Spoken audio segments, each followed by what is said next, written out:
Ladies and gentlemen, are you ready?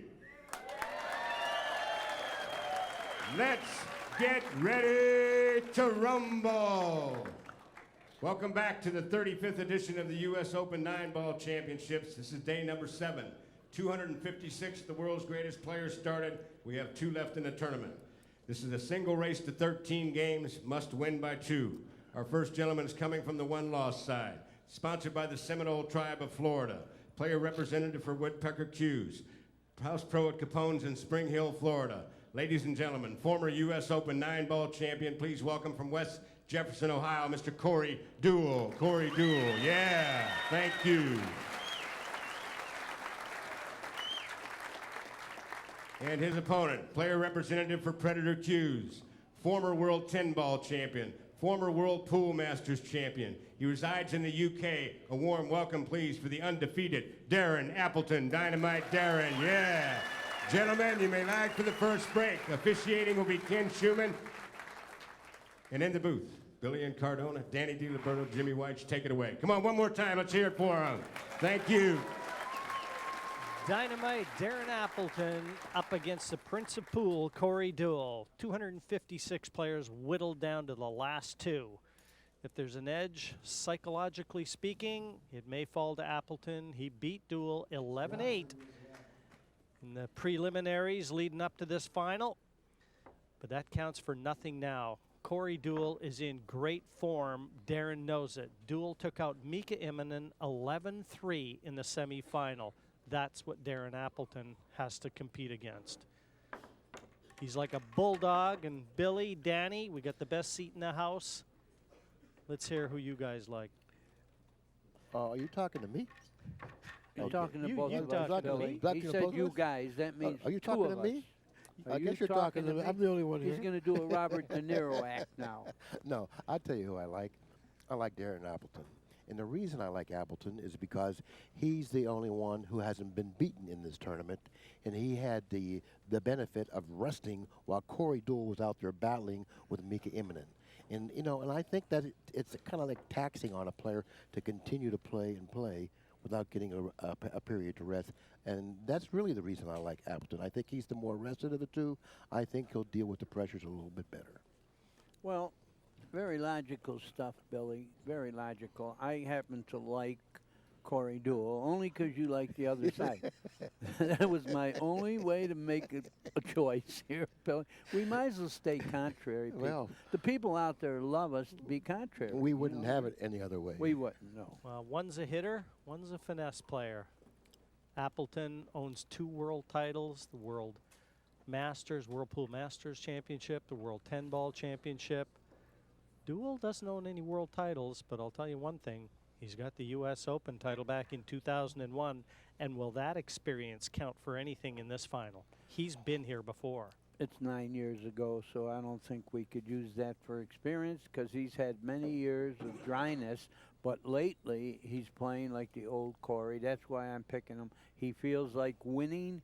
He beat Mika, and now he's in the finals. A race to 13. There goes Appleton the winning the ball. leg. And so important to get off to a good start. He And made the wing ball. And by the way, I kind of agree with you and disagree with Danny once again. I do believe that that is Deuel winning an Open is going to help him because he's at least proven, at least to himself, that he can win a U.S. Open. So therefore, he's gone over that hurdle. Yeah, but you're picking Appleton. Oh, well, that doesn't change my mind. I'm sure I'm picking Appleton. Yeah. I'm just saying that it benefits a player who already won a U.S. Open championship. I get nervous when you agree with me in any form. Good shot, purposely played on to the 4 to hold position for the 2, 3 on the right-hand side. Promising start here for Darren Appleton. Yeah, there's really not any problems out there. The 3-ball position near the lower right-hand corner. The 4-ball's position near the left-hand side pocket. A little under the 7. And he would like a nice straight angle on the 3. The draw back for the 4 on the side, 6 in the corner, 7 on the side, 8 and 9, and possibly the same corner. No problems out here, Danny. I don't think so. I don't think so. The 7 leads to the 9. Well, you got a little bit funny angle. This angle is going a little bit away from the 6. Is he going to roll it to the left side of the pocket and take the shot on the 6, or try to get closer? Well, I don't really think he has a choice. He's going to roll it in. That's what he did. No bigger title in the game. 256 players this year, a wide open event. The very best from all 4 corners of the world. And this year, open to ladies. 14 of them entered. Most notable, Ava Lawrence, Gerda Hofstetter, Laurie John Hassan, formerly Laurie John Jones, Hall of Famers. Tremendous field. And this is exactly what happened the last 2 times these 2 hooked up. Appleton got out of the gate quickly and won the first game of the match the last time they hooked up. Well, I kept saying the wing ball went just for one reason, because when that wing ball starts going in, it goes in every time. And let's see if it happens a second time now. Well, Appleton's been making the wing ball, you know, quite often off his breaks, and he just has a certain feel, at least for this table, breaking the balls. A wing ball will go in probably 60–70% of the time. And there's Appleton's path to this final. Undefeated, no blemishes on that record at all. And have a look at some of the players. He's beat 2 world champions, and, well, make that 3 world champions if you include Mika. But Efren Reyes, Ronnie Elcano, tremendous field. And like I say, he's got that one up on Corey Deuel, having beaten him 11-8. Well, he certainly has defeated some really great players. Eminem, Reyes, Elcano. I mean, we're talking about 3 of the premier players, you know, in the world today. Yeah, he accepts the break. And once again, you can only straighten out 1 time, and then you'll have to break. 1-0, he's in front. Nothing that time. You know, wing ball stayed on the table, and he's left Corey a wide open and a very promising look here at the 1. Yeah, this is what Deuel wanted to get off the break. He wanted to get a wide open table, like he said, a nice shot on the 1 with at a natural position for the 2, and that's what he's got, Dan. Yeah, he does. Has to do nothing but make the ball. He'll go to the 2.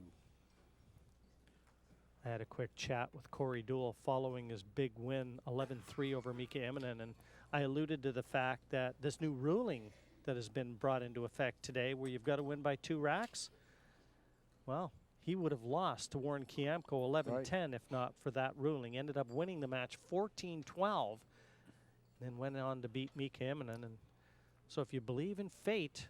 I do. That's why I like Deuel, because that rule changed the first time, and because of it, Deuel's here in the finals. He would have been out already. So I believe all that matters. And all along, I thought you liked Deuel because I like Appleton. Well, that's another reason, but that's only to insult you. Well, you cannot possibly insult me, Danny. I've known you too long. But I could try. 4 down to the bottom right. Just stay above the 9. No trouble here. But basically, Billy, over the years, I respect your opinion because you are very knowledgeable. Well, how generous of you. I mean, well, I really do appreciate that coming from you, Danny. Now back to the match. Go ahead, Jim. Nice angle on this 6. These guys are great to be with, folks. All I can tell you is this is fun for me. I'd like to pack these guys up and take them with me wherever I go. Deuel really has a solid all-around game, and he doesn't really have any weaknesses in this game. He's got a power game, he's got a finesse game, he breaks the balls extremely well, or he can soft break them. And he's got creativity, too. On a lot of that. So therefore, there's no reason, and there's no secret why he's out there, because he can do it all. And quick reminder, again, you've got to win by 2, so if these guys keep going hand in hand right through to that eventual winning mark of 13 racks, if they're not too clear, Then it carries on just as it would in tennis. By the way, the high run prize went to Mika for running 6 racks. So it's possible for someone to beat that right now. This is the last chance for that dance, Danny. Yep. Yeah, it's a 1-1 score. Corey and Darren, 2 players that are very likely going to oppose each other in the upcoming Mosconi Cup as well. Deuel's path through to this final. Nice win over Warren Kiamko. That was in the earlier stages, and then he beat Kiamko again. So basically 2 hill matches with Kiamko. But his match against Jason Klatt, where he beat him 11-1 and 11-3 over Mika, really the jewels in his performance here. And he notes those as the 2 best matches that he's played. And also, Deuel, like Appleton, tough road to get to where he is. You know, he defeated Van Boeing, which is probably America's strongest 9-ball player. Rodney Morris, the next match. Rodney Morris, you know. So therefore, his route to this spot was pretty tough, too. No, you don't get to a U.S. Open final by luck. But the one match that he did lose, as we've mentioned already, was to the man he's facing in the final. Well, he has a chance to get even right now, and this will be better than getting even because this one wins the tournament. The other one didn't win the tournament for Darren. He who laughs last laughs loudest. And Corey wants to be the one who's getting the last laugh. Now, if there's any player that can pocket the wing ball more often than Appleton, it's Deuel, because he's actually the innovator of the soft break. Take a look at the 5-ball on the wing, the left side of the rack. Right in. Right in the pocket. He doesn't have a great shot on the 1. He might be able to float it by the 7 and make the 2, but where will the 1 go? That's the problem. Can he control the 1 and the cue ball after combinating the 2 and off the 1? I don't know if he can. From my vantage point, the way I see it, I think it's going to be very difficult for him to control the 1. But if he shoots the 1 off the rail off the 7, then he won't have that problem. Well, that's exactly right, and that's very noteworthy. Yeah. And you know what? You do know how to play this game. Oh, thank you, Billy. Just because I complimented you don't mean you owed me one.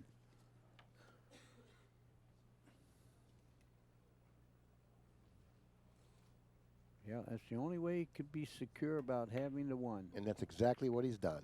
See it? He could at least hit it. It's a little thin hit, but if he would have tried to make it right in, he would have been snookered totally. I don't think he can pocket the 1 ball. The 8 ball is positioned too closely to the 1 for him to be able to, I believe, for him to be able to cut the 1 into the pocket.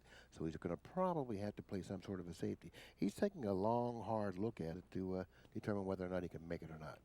Well, in case he could, he has a chance to get position too, because it's a thin hit and he can go all the way down to the 2 ball. That is the 2 ball way down there, I believe. Maybe it's not. But I don't think he's got a problem getting in there.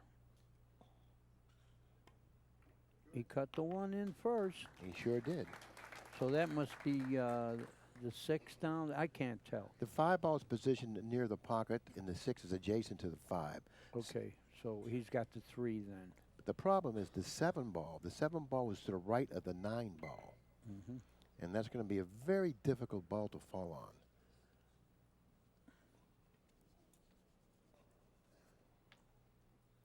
Since it's only got actually 1 pocket. That's the right-hand lower corner for Deuel to play position for.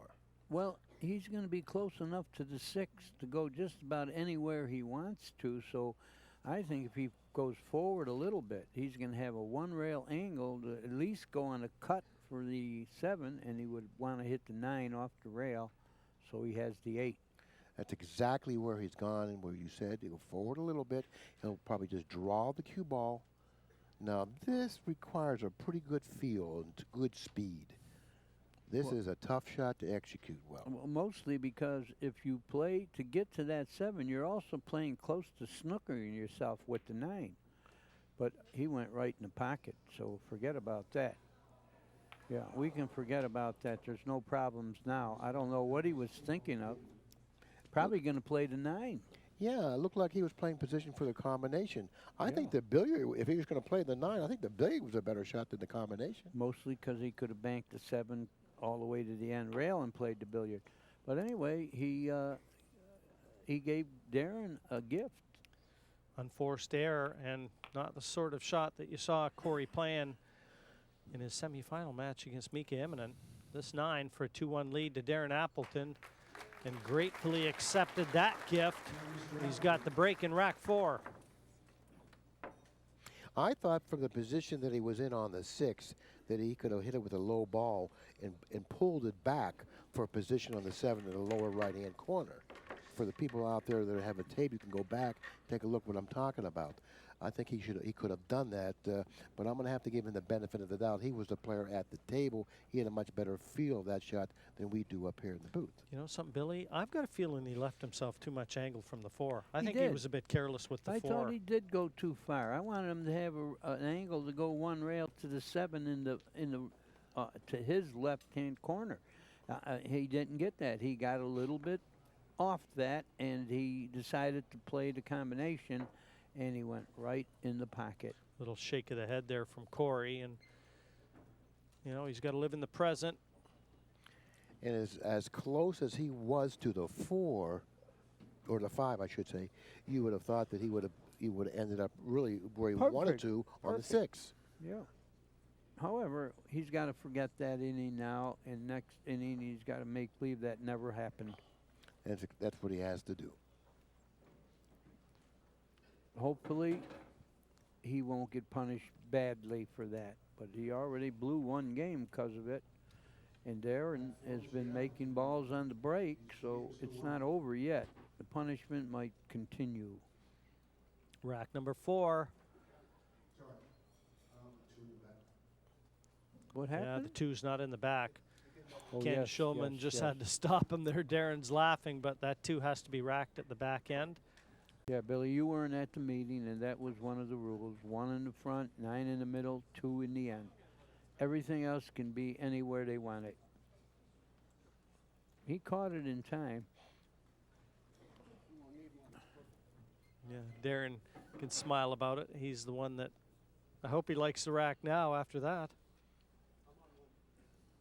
Well, he's the one that benefited from the mistake, courtesy of Corey Deuel. So we're ready now. Rack number 4, 2-1 to Darren. Wing ball is continuing to go, and I think he's going to have position on the 1. And he's going to have good position on the 1. Yeah. Let's take a look at the layout on the table. The 3 ball is in the center of the table, just about, but the 4 ball positioned slightly under the 9, and also I don't know if we can pocket the 4 in the lower right-hand corner. I don't believe so. So therefore, the 3 to the 4 is the big problem, if there is any out there for him in this rack. And that's what Corey can hope for. The only thing can stop him here is the 3 to the 4. But he's starting awful well with the 1, so he can get anywhere he wants on the 2 to get to the 3 properly. That's how we play it.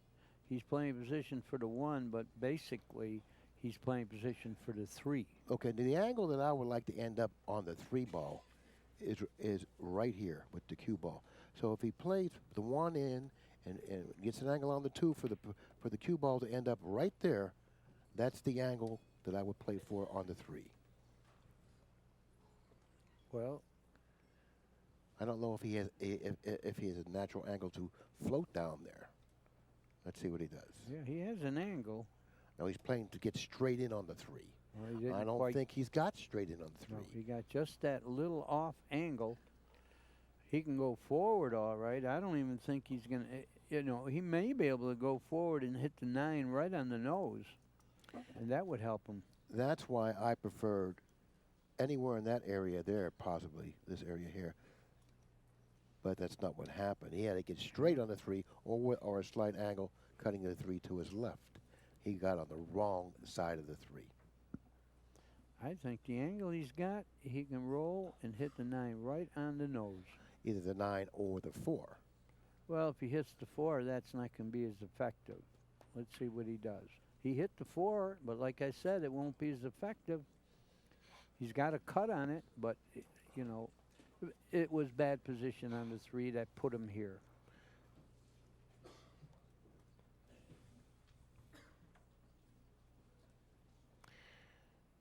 interesting situation here. Not really a good position.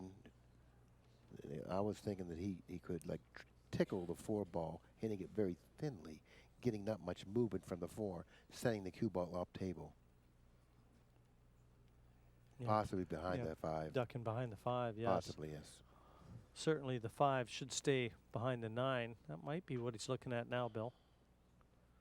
Very thin contact needed. He can also just bank this up. It shouldn't hit the 9. Just hold the cue ball there. Oh, he's looking to make the 4, which he hasn't done. He had a free shot to win the game right there. Good decision, Yeah. and it had a snooker with it. Yeah, that choice was much better. That was a much better option Great than shot. what I suggested.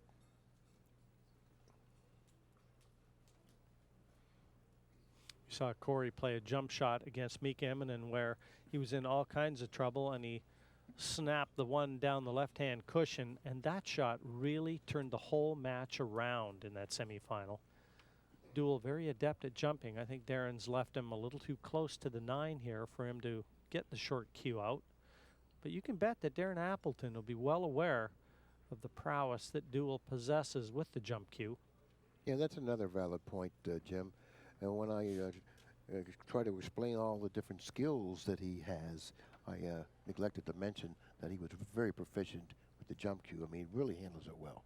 Yeah, he is real good. He's going to hit the ball. What happens, we'll know. He made it. No, he didn't. No, he didn't. But he didn't leave it straight in, so Darren has to do something here. I mean, you know, just curving and making the ball, he's going to be far away from the 5 ball. So I don't know. I might have to play the 1 pocket safe here. I definitely would do that too. What Danny's talking about is kicking to this cushion, just hitting the 4 ball on this side. The 4 ball will then take this position. The cue ball will then go up table like so. Yeah. Well, he's looking like he's getting ready to jump. Must be a masse. Oh, he's jumping. Jumping? I don't see how. Well, he hit it anyway, so there's no ball in hand. But look where the ball stopped. He has a shot, but it's going to be a tough, long shot, and position doesn't go with it either. What do you do here? This is really a big decision because I don't think he can make the 4 and hold it for the 5. But he doesn't want to miss either. So, you know, you just go after the shot. Go after the shot with a high ball, just like this here. Oh, and he hit the ball perfectly. Yeah, Look he at sure that. did. That's a tough shot. Yeah, Any more yeah. speed and you glance right by this ball. He had perfect speed. Just a smattering of applause, but that one deserved a lot more than that. A lot is right because, you know, the speed was very important in making that. And from the distance that he had to deal with on that particular shot, he hit it cleanly. Big shot. You know what I think is equally significant with this is if Corey wins this rack, he can forget about that scratch in the last rack that could have cost him 2, 3, maybe even 4 racks and counting. Yeah. So this now erases that memory. It wasn't that costly a mistake. In the meantime, he earned his position at the table with that good kick, hitting the kick on the right side, sending both the cue ball one way and the object ball the other way, and he got rewarded for it. 2-2. Just as we surmised, it's going to be a very close encounter here between these two transatlantic opponents. Deuel, winner of this event 9 years ago, beat Mika Immonen, whitewashed him in the final back then. And he accounted for Immonen in the semis here. Both players, when Mika came out prior to this match kicking off, Mika had to acknowledge these two were great players because he lost to both of them.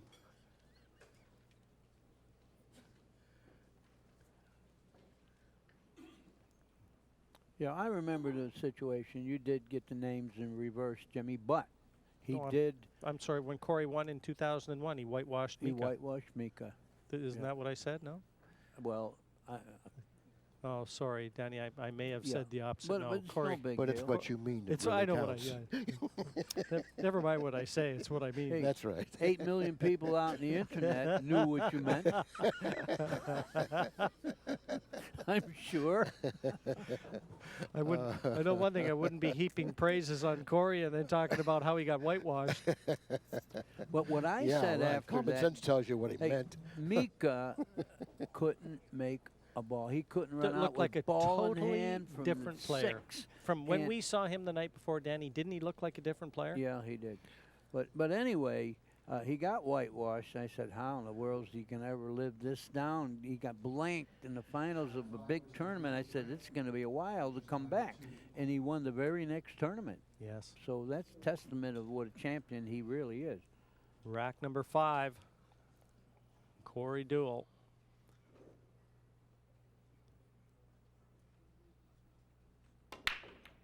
No wing ball. No wing ball, but the 1 ball. No, he didn't make anything. Nothing? Sorry. Nothing?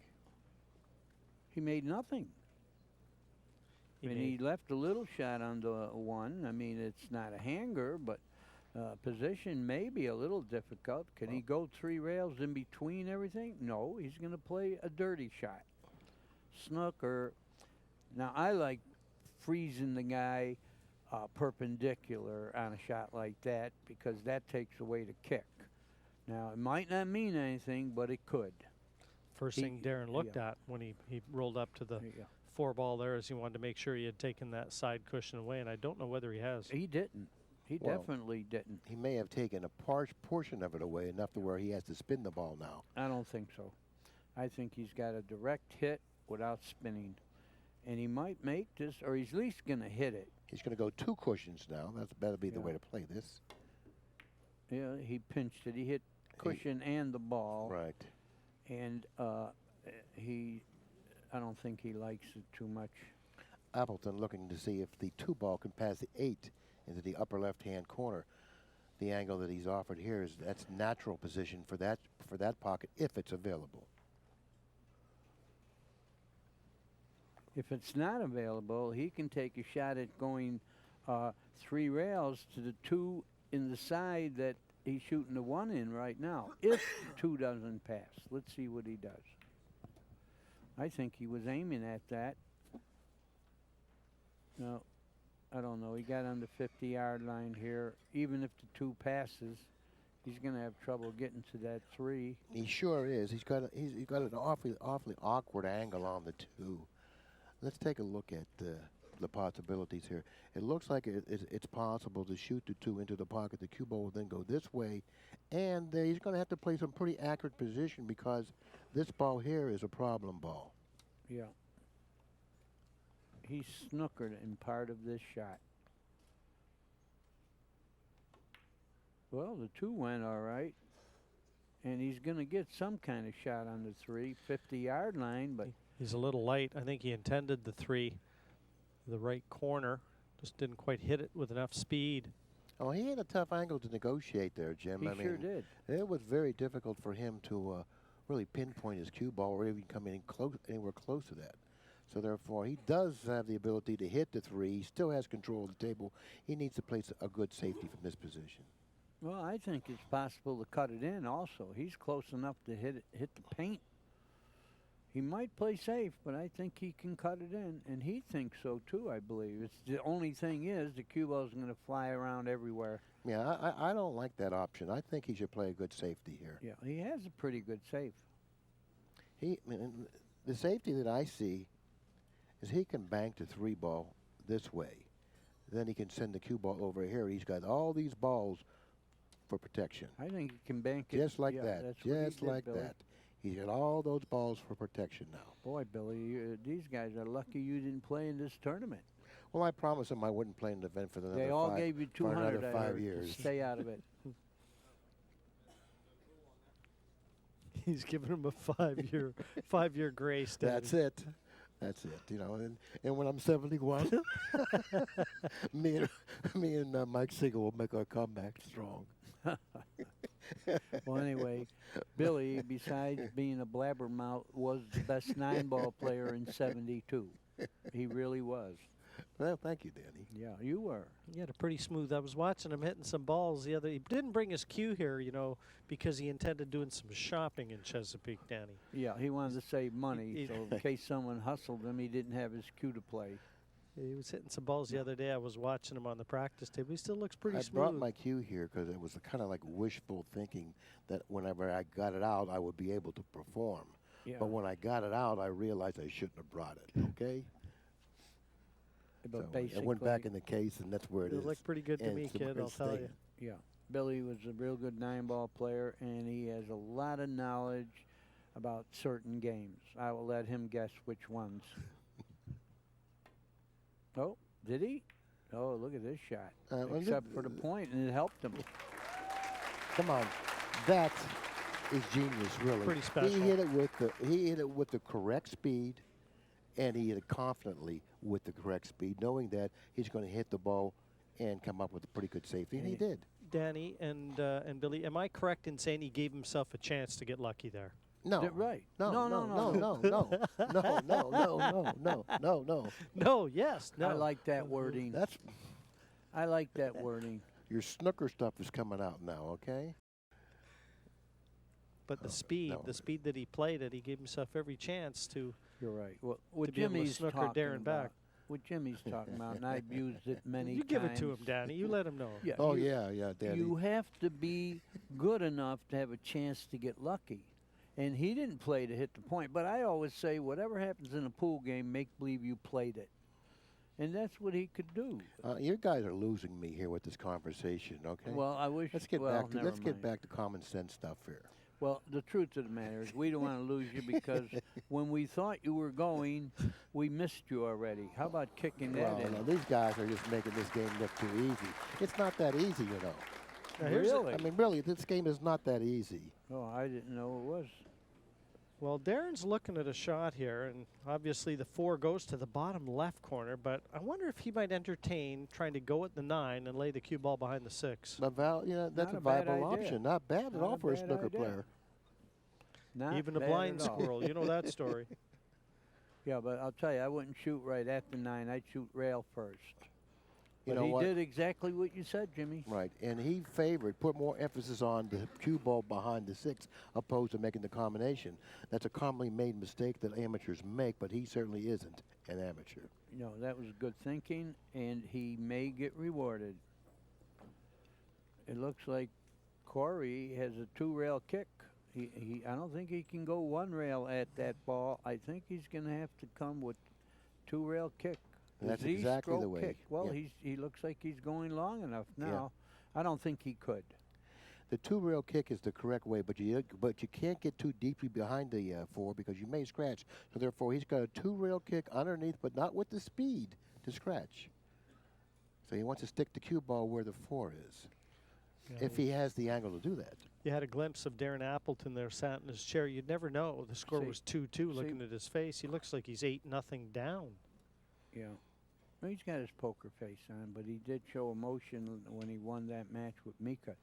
See, Corey was just eyeballing where he has to hit the 2nd rail to hit the 4. Let's see if he can do that. Nope. Well, he was really snookered well there. He couldn't even hit the rail. No, he couldn't. He didn't have He- the angle No, available. no. I called 2-rail the way he tried it, but he hit it too soft. Oh, I What, didn't. what good was going to happen hitting it that soft? Look at this. Darren is shooting a 9 right now. Well, from this angle that we have with the camera, I don't blame him. I don't either. 3-2, Appleton.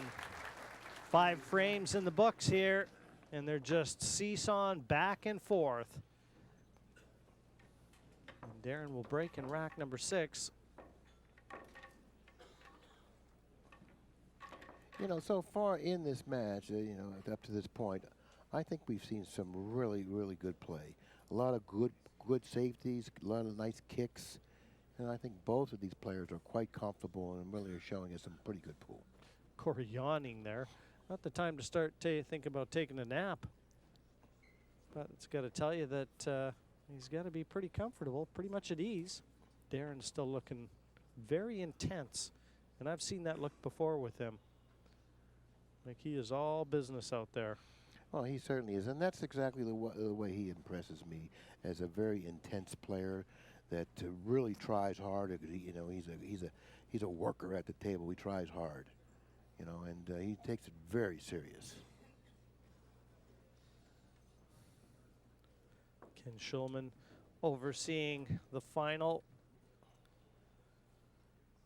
I think that the two players are out there, I think their demeanors are opposite. Like Deuel, I think, is real laid back and relaxed, you know, and he's not nearly as Wing serious. ball, side shot with the one. That's what Mika was doing the other day. He was making the one on the side and the wing ball. And look at this. If he can make this 2-ball and fall on the 3, he's got a chance to take a 2-game lead here. I don't see any problem with doing that. It's not laying really natural here, and what I mean by that, this is the 3 here. Yeah. Now, if he shoots the 2 with no English, he's going this way. Oh, he's so got it. Yeah. So therefore, he's going to have to spin it, right, and go this way, which will give him options to these 2 pockets. I think he can come back with a little left too, and have a shot. See, that's the way. He shot your shot. Now he's hit it too hard because it wasn't natural, and he had to spin it. But I think it goes right in the corner. Can he get position from that shot? It looks like it has no angle. Oh, he had a little angle.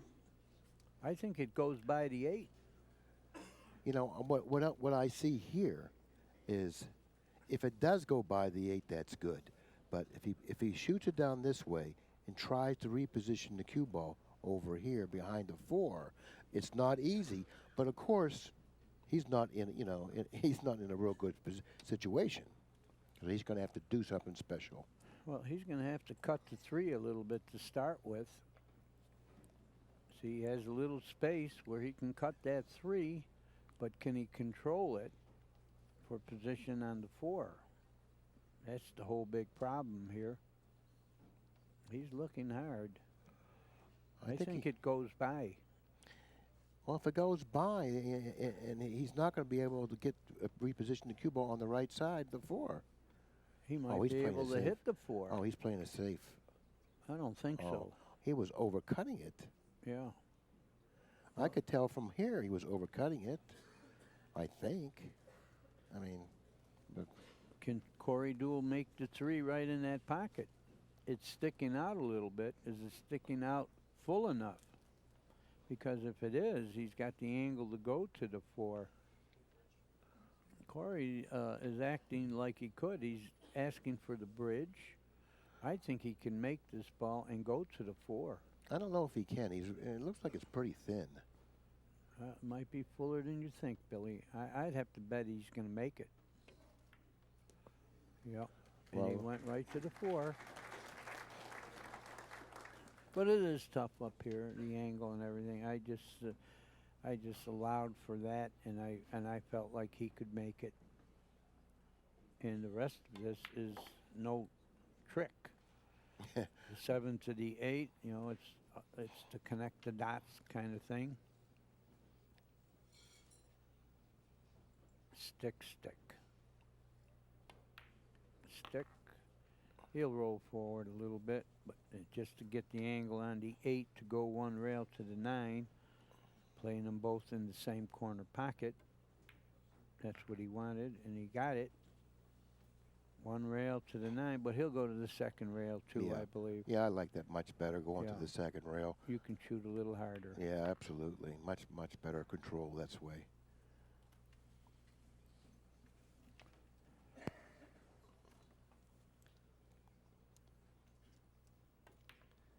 Mistakes have been at a premium in this final. 3-3, Appleton and Deuel. And now the break turns back to Deuel again.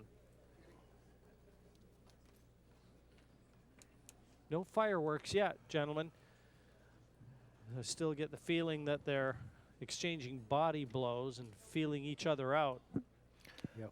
You know, in a race to 13 or even a race to 11, you know, the first half of the match is really not that exciting. The format I really like you know, not to be, you know, difficult, but the format I really like is short races, multiple sets. Yeah, a race to 2. I, That would put heat on you. I like races to 5, 2 out of 3 sets. That's the format I really like, because short races create more action and interest. You're right. There's more. And you're more never out drama. of the race that way. Yeah. And mostly all races come down to the final game, 5-4, 5-3 at worst. And then you have multiple sets, which gives the better player the edge that he feels he needs. So therefore, I like short races, multiple sets. I think that makes for a much better format. Well, you people out there that have tournaments, remember what Billy just said. But we've done that in the past, but we've had races to 7, Right. 2 out of 3.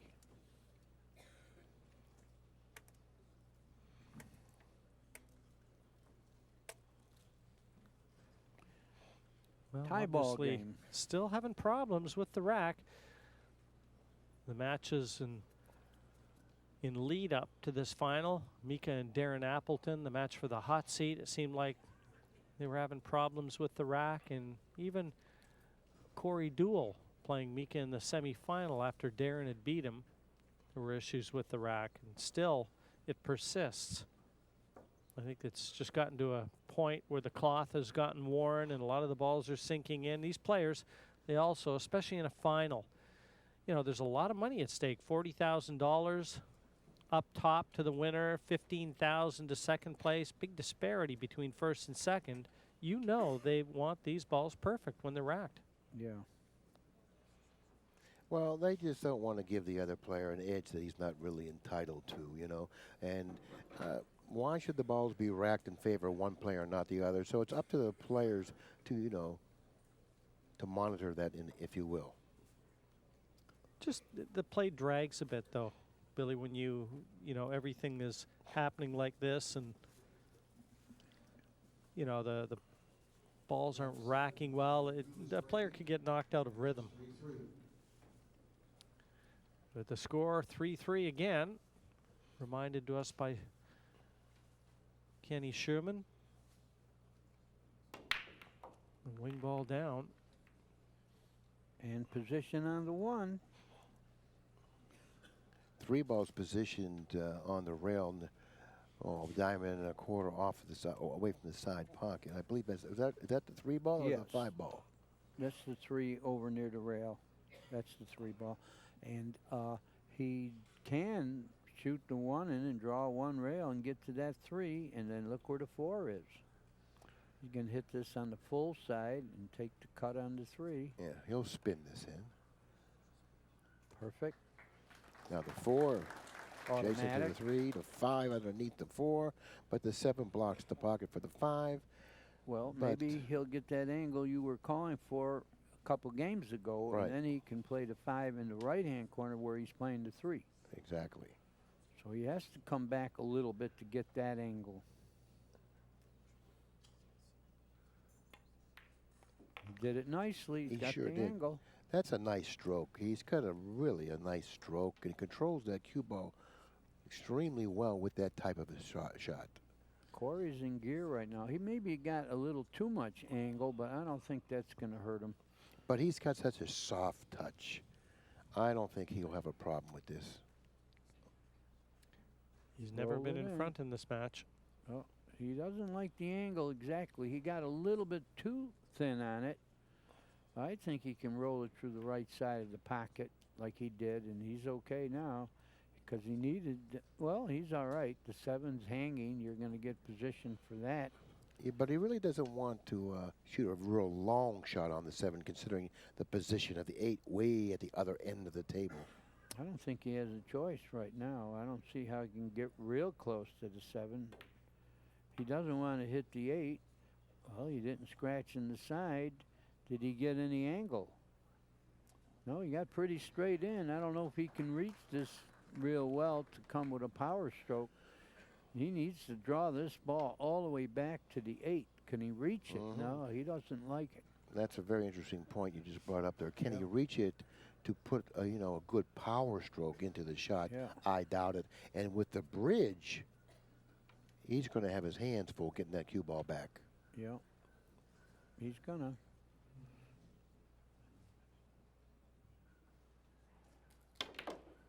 Oh my God, he overdid it. That's a great stroke there. And with the bridge, he's going to have his hands full to get the cue ball back. Yeah. Except he, yeah. I can't draw it that far back without the bridge.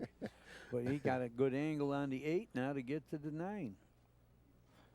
That was a great shot. He's got a tremendous stroke. Yeah. I like his end of winning this one, and he can take the lead for the first time. He is really hitting the balls well. That's First why I player. picked him. First player to pick 2 racks in a row together. And that gives him a 4-3 advantage. The crowd like it. That was a great shot with the rest, or the rake, and that really punctuated a good performance from Deuel.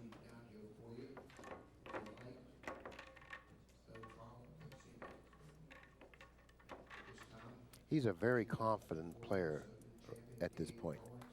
Very confident player. He's made some real tough shots look easy. He's been kicking extremely well, accurately, with good speed. He's been making long, tough shots. He has, you know, he's been stroking the balls well. He's going through that ball so nicely, Jim. He does have that long, fluid action, and you know he tends to generate an awful lot of movement on the cue ball with the way he strokes the ball.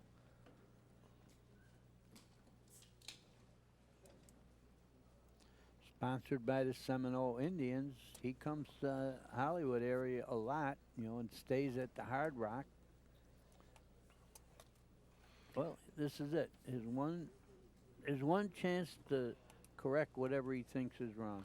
Am I mistaken to interpret what you're saying is that you only can ask for a re-rack one time? That's it.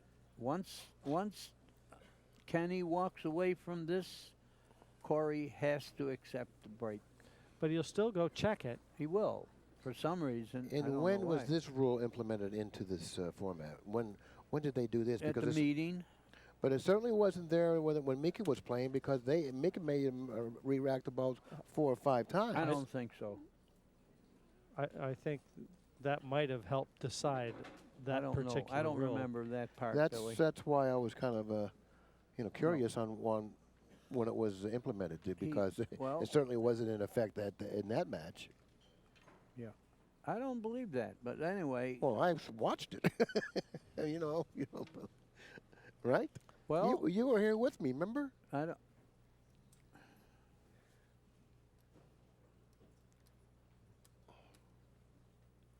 Okay, we were 4-3. notified that Billy is right for the second time this year. Are you sure it's not the second time this tournament? I think it is. Yeah. Oh, okay. What do we got here? Nothing. He made nothing and left nothing. And he owns a 4-3 advantage. Well, the 1 ball and the 2 ball are at the same end of the table, so even if he gives up a shot on the 1, playing position for the 2 is very difficult. And I would consider that when I make my push. You're going to let him take the shot at the 1 just I wouldn't so be he can opposed fly around? I wouldn't be opposed to giving up a shot on the 1, because I really wouldn't, like he's doing here. Yeah, look where See, he's now I putting wouldn't be him. I wouldn't be. Well, this is a shot on the 1. Okay. If the now 2 that was it's- down here, further down, you wouldn't have given him a shot. Well, That's in what I'm other saying. words, you're saying that he should give it back. No, I'm not saying that. I'm saying that that's a good push. Make him think about what's happening out there. Make him really think. Okay, there's a lot of obstruction, so he's not going to make it and go back and forth to the 2, I don't think. What was that? See, that means Appleton made a good push, because Deuel accepted it, and now Appleton's back at the table with a good shot. Yeah, I think he tried to clip that one thin. He probably just tried to buy himself a chance to play safe on the 2. Right, he wanted to stay in control of the table. That's why he took the shot. I agree with you, though, Billy. I think that makes Darren's choice the right one. Yeah. He almost brushed that 8-ball, which would have opened it up for the 7. Well, he's got perfect angle here. He can just draw this back, play the 3 into the corner. Right, but he wants to make sure he ends up with an angle on the 3, because the 4 is on the other side of the table. You can see the pattern now. He's fine. Yeah, you can see the pattern now. He's going to play position for the 4 in the upper right-hand corner. He wants to cut the 4 to his left, then going 1 to 2 cushions cross table for the 5, and then play the 6 in the opposite corner. He'll play the 5 in. Well, this is not a bargain. A little thin. Yeah, he's going to hit it pretty well. He wants to get all the way to that first diamond. Well, he's got an angle. He's fine, and it's not only a good angle, it's a soft shot, and he can control it to the 6. Well, he's got to be careful here. Yeah, I don't know. Looks like he's got control of this rack. He's going to have an angle on the 6 to go 1 rail to the, I mean, you know, well, he got a little straight. A little flat on the 7. Yeah. So he's going to have to got to hit it harder. Yes, he did. He had to hit it harder. Well, he got good on it. Yes, he's gotten pretty good on the 8. He'll be off the rail, too, drawing it. Not taking much time out there, Jim, is he? He plays better when he plays fast. That's notable with a number of these top players. Appleton no different, 4-4. Once again, the advantage turns back over to the Englishman. And this is a type of a match where I think we all expected, a very sharply contested match by both players. You know, going into this match, quite a few people asked me who I favored in this match. I said, you know what? I think it's a flip of a coin, really. I think both of these players have played really well in this tournament. They deserve to be here, and I think it's anyone's match, really. And I gave a slight favor to Appleton because he was the rested player. All makes common sense. You know, common sense is not very common, you know. I don't know if you know that. At least not up here in the booth. It's not common in the world. It's not. It's just like average. Average weight is 175. I'll give you 3 hours to find someone who weighs 175. You know, it means nothing. What I'm saying is making no sense at all. But well, you've proven your point. Right.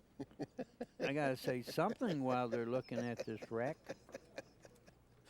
You're a funny man. Again, I see Chris Melling from the UK, Daryl Peach, Scott Higgins, Carl Boys, all good friends of Darren Appleton and all helping him to feel comfortable here, and all great competitors as Darren cracks into him. Rack number 9.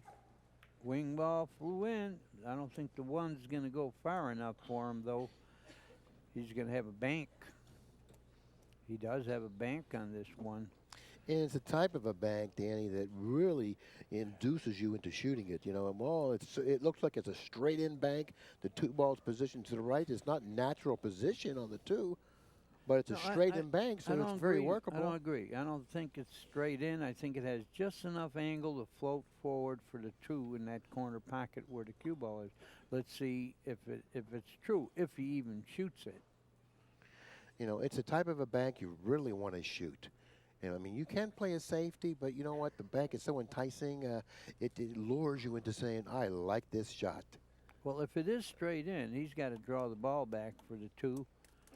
But I really think it has enough angle to go forward for the 2 in that corner. But anyway, he might not even shoot any of those shots. He might decide to play safe. Well, definitely a viable option to play safe from this position. But you know what? This bank is really appealing. He's having a hard time negotiating this.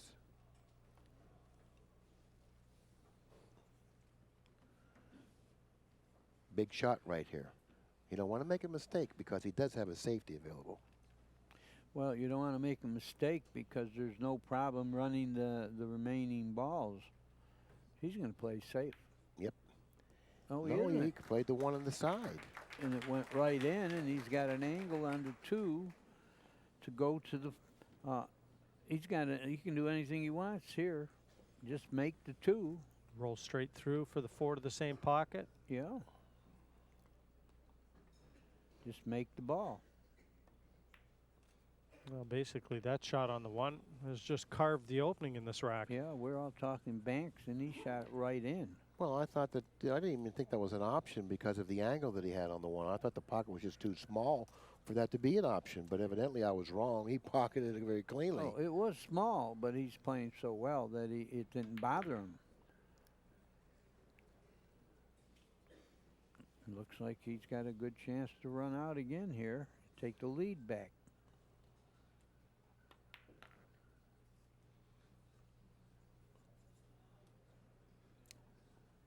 Yeah, there's no quit in Darren. All the years playing 8-ball back in the UK, he is a fierce competitor, as is Corey. Well, that's why I do expect this to be very close. Hey, he got tricky here. We're going to have to see a good draw stroke here, 1 rail. That's exactly what I think. Yeah, And he's he's got got to an angle. he's got to put a good stroke on this shot. There it is, 1 rail draw, and he did it pretty nicely. He might be a little close to the rail, but that's not going to hurt him.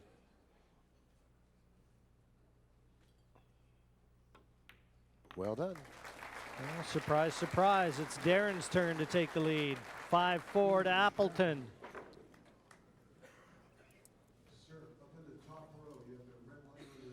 This is the kind of stuff I really like, Danny.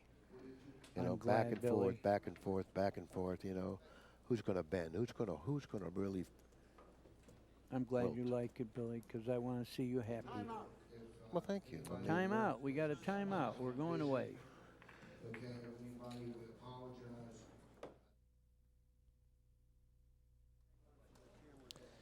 There's the rack, and that's what's been hampering these players, trying to get a perfect rack every time. Darren Appleton, again, with his nose just in front, 5-4, breaks rack number 10. Well, he made a ball. The 2 ball is going to end up in a position that he's going to like. Yeah, everything. You make the 1, you're falling on the 2. 3 to the 4 is obvious. He just got to make this 1 ball, I believe, for this rack. Yeah. Well, the 2 goes, but he has to make the 1, and he's going at position for the 2. I mean, automatically, with the right speed, of course, but we already take for granted they're champions. They got the right speed. He overcut the room rent there. He didn't have the right speed, I guess, because he hit that way harder, but he tied the 2 up. You know, I thought that he may have had the right speed for that shot with a little finesse, you know. I think he could have killed it and controlled the cue ball. He opted to go with a hard speed. I don't know if that was advisable. It looked to me like he could go 2 rails right to the 2 with natural speed, but he decided to do this, and he tied up the 2. Yeah, he got a little lucky there, really, in missing that 1. If he left that 2 in the open and left Corey with a long look at the 1 like this. Well, you know what I think he has? I think he can follow it, you know, 2 cushions and come down here for the billiard. I think that's available. Well, if he plays the billiard, where's the 2 going? There's balls in the way of the 2, so I don't agree with that shot, of course. He shot it in the opposite corner so he could fall on the 2 in that pocket. Look at that, and he did that. And if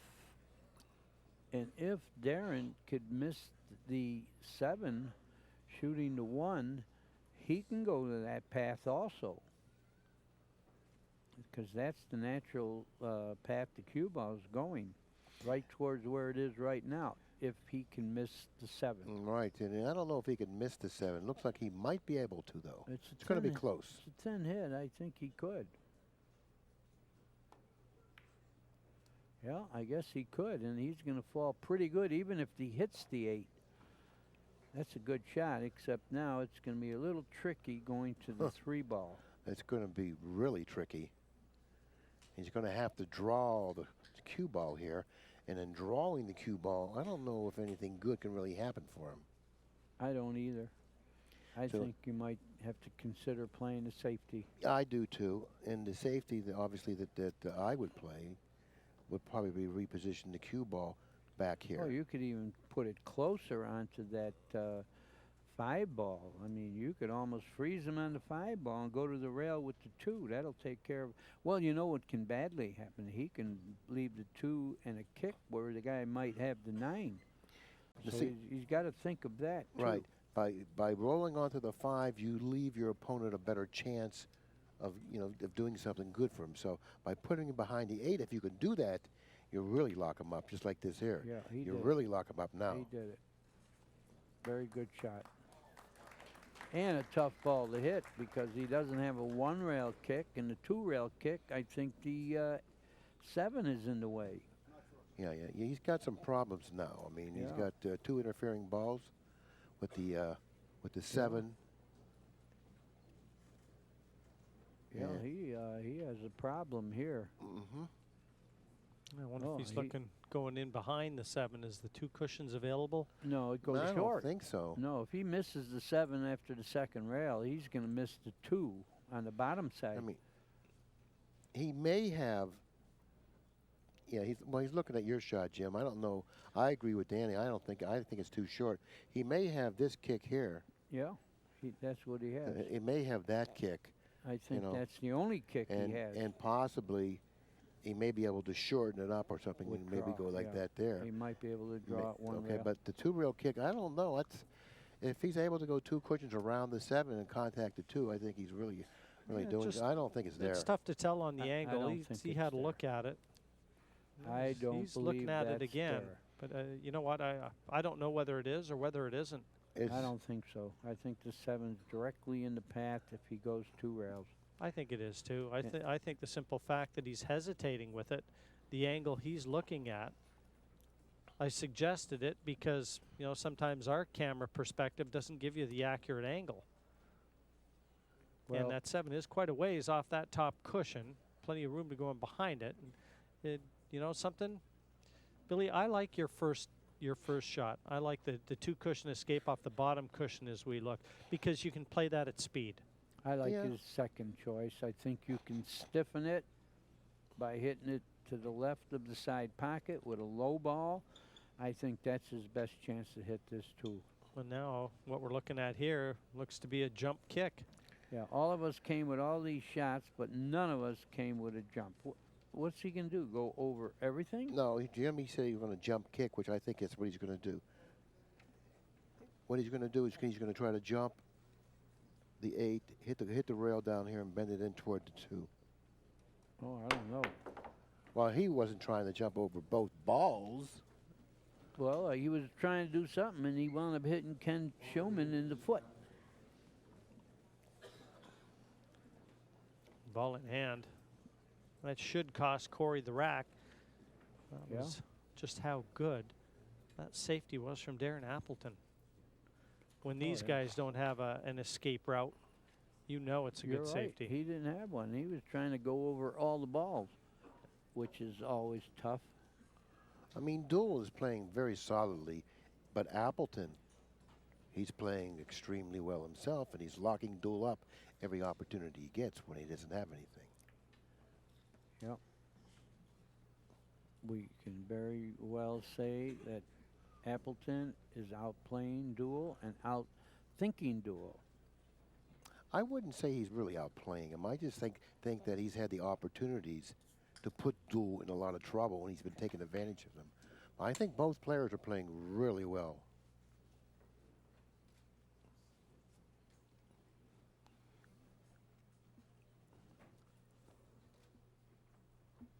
It certainly appears to me like Darren is playing with a little bit more intensity than Corey is.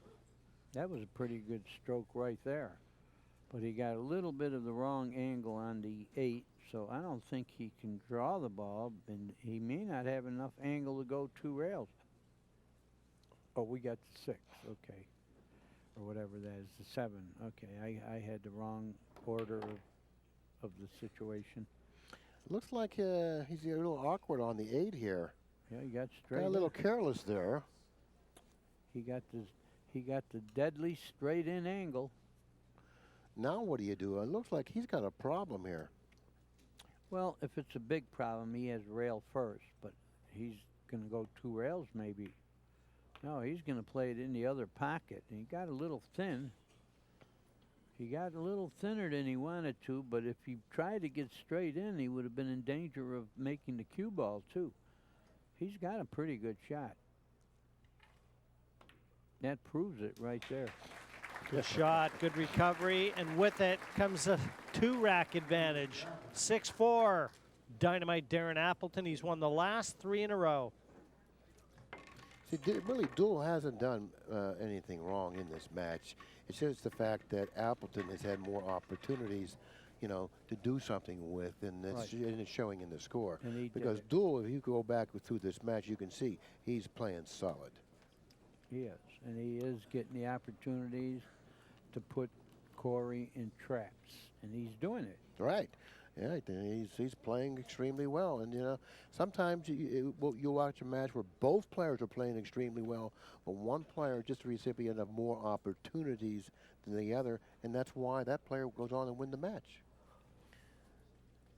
But things can turn, though, you know, and You're right. that's good. That's good news for the Corey Deuel fans, because if things turn, Deuel was certainly playing well enough to take advantage of it. You're right, and he isn't out of it. Like he's only 2 games behind. Corey has to feel like he's going to get plenty of chances yet. Not many Well, there's empty our seats happy here. fans. There they are. Every year. Look at that. They all, and you know what? The more tournaments we have here, this is the 35th year, they get smarter each year. They know when to applaud and when, you know, all that. They're smart fans. Rack number 11, 6-4, Appleton's lead. One on ball the on the side. Where's the 2?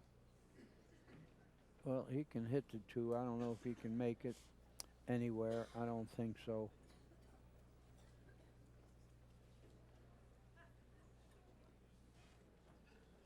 No, there's no aggressive path here whatsoever. Yeah, and he's got a problem right here. I mean, there really isn't much he can do with this shot. Oh yeah, he could. He could kick one. He can kick 1 rail and try to knock the 2 to the end rail. He just has to duck playing the 9. I've seen that shot too, but it's a very difficult shot. Then even because you could possibly scratch off the 2 too. It's nothing easy about that shot. Yeah, but he has to do something. It's his inning. Right. I like that shot, Necessitating situation. I like the shot too, providing he can feel the shot and hit it well. But it's not the type of a shot that you shoot often enough to develop a good feel for. Well, he's going to roll behind the 4 here, it looks like, or at least try to. He didn't. He didn't. He left the 2. If Corey wants to shoot a bank, he has a shot, and it could bring position. Now the 3 ball is positioned behind the 2 here. Yeah. So therefore, if he does have a bank, I don't think he'll be too hard pressed to play position for the 3. No, he will. I think right now he feels like shooting too. He don't want to duck anymore. He wants to gain some games. Oh, how about cutting it right in? And how about hanging it? Well, I like the bank better on that shot, not just because he missed the 2, but he hit the 2 well enough to go, but it didn't. Had he made the 2, he wouldn't have come up with a shot on the 3. No. If you notice, the 6 ball is positioned in between the cue ball and the 3 ball, and he wouldn't have had a shot. In case the 2 fell, he was snookered anyway. But I think that would still make him happier than having Darren get up and running out. Now this shot has to be cleanly because he's going to have to, I believe, he's going to have to follow this the 3 ball 2 cushions. Yes, he is. And most importantly, if he's able to put it down, he needs to stay on this side of the 4 ball because of the position of the 5. Yeah, he's going 2 rails, all right. Well, he drew it, which was a much better route.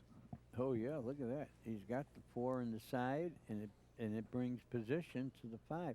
I think this rack is going to be over shortly.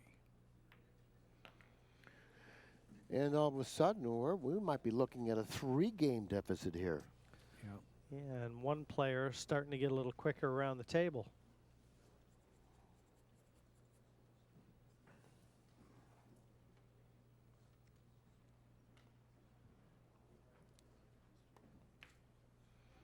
If there's any way of going back through results of all the tournaments played, you will see that the player that comes out of the winner's side will win more often, because I just believe that that player is more prepared to play in the finals for several different reasons. It sounds like one of my statements that it's tough to understand. 4 racks in a row to Dynamite Darren Appleton. And that stakes him to a 7-4 advantage over Corey Deuel. The 2001 U.S. Open champions in a bit of trouble here. Yes. I believe that the player that is undefeated wins more tournaments in the finals for several reasons. Like one I've already described or explained, that he's more rested. He had the benefit of the rest. And another reason is that he hasn't lost yet. You know. Well, you're only talking about tournaments, of course, where they just extend the final game. No one has to win twice. Oh, of course. Yeah. If they have to win twice, Right. you're absolutely right. I'm not going to take that advantage. No. Right. No. So you're right. It's like it's like almost a habit of winning, and the other guy lost and you didn't. So you're going to be more confident. Gabe Owen, former U.S. Open champion, and there's Barry Berman, front and center with the best seat in the house.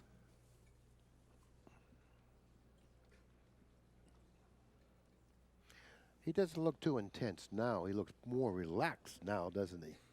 Well, Three-game lead. He looked that way last match too, and as soon as it was over, he started throwing punches. He did. I never saw that. Well, that was the time for him to do that. 7-4, rack number 12. Wing ball, other ball, 9 hanging. Watch out. Almost got a real bad kiss Yeah, there. well, he needed a kiss or something because he snuck her down to 1. He's got to be careful now where he pushes. Of course, he has the luxury of being 3 games ahead. Where do you push here, Billy?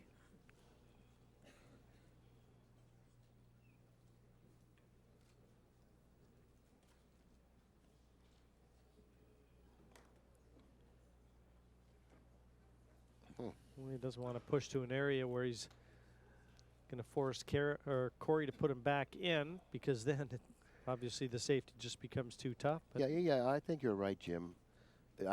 Danny asked me where I would push, and Jim pointed out in this area right here. And I believe that's where he's going to end up pushing. Okay, what's the plan then? Well, the plan is he's getting out of the bad position that he's in, and the plan would be to shoot the 1 ball here and put the cue ball down here, try to utilize these 2 balls as blockers. Okay, let's see if he knows that. And in fact, if he looked at the big screen to the right, you gave him a tip. We're showing everything over there. On the wall, big screen way on the wall. And if the player wants to learn something from Billy, he can walk over and look at the board while you're drawing. Well, he opted to push up table, leaving him, I don't know if he left him a shot on the 1 off the 9 or whatever. No. I don't think so. But I wouldn't take this. I know I would pass this back. There's no chance of me taking this shot, and I'd be surprised to see Deuel take this shot. And I don't think there's anything good that can happen for the shooter here. Okay, it helps to kind of, it's like chess. It helps to try to figure out what your opponent had in mind when he did this. You know, and if he had a good plan, you got to try to not let him have his plan. Well, that's what I'm saying. I don't really see any plan here. I mean, what's the solution here? But I agree with you. Let him give it back. Yeah, I want to see this trick. In other words, if you have a trick here, I want to see it. well, how about this? How about cutting the 1 into this area and letting the 1 drop down here? Cue ball tracking this path and back up, possibly even coming into this area. No, that's not going to happen. I don't think the speed lays to do that. That's not going to happen. No. If he was up here with the telestrator, he's got a shot to make that happen. But that's not going to happen. No, that's not. No, he's saying, you go ahead. You got a trick here. I want to see it. Listen, what I that say. was far too unanimous for my liking.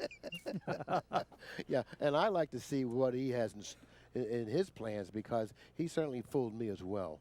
Yeah, the speed didn't lay for your shot, Jimmy, but he had to do something spectacular here, and Corey wants to see it. You don't think that's what he's looking at right now? No. Well, you know, if that whatever he planned to do, I think he forgot because he's really trying to figure out what it is again. You know, I mean, you're supposed to make these plans before you push. That's Yeah, true. exactly right. True enough, You Billy, know, yeah. and You're he's right. still looking and looking. Right. In other words, did he expect to get this shot or I not don't get know, it? You know, I but think. I agree with you about he didn't have a plan, or he would have got up and shot it right now. Yeah. So I think he's just going to cut about a third of the two and maybe Softly. try to use Rail them to with rail. the 7 and 8. Yeah, rail to Just rail. softly. That's well. No, Oh, look at that I hit. it didn't look like he could hit that much of the one. Harder, it would have gone in, and I don't think he left it.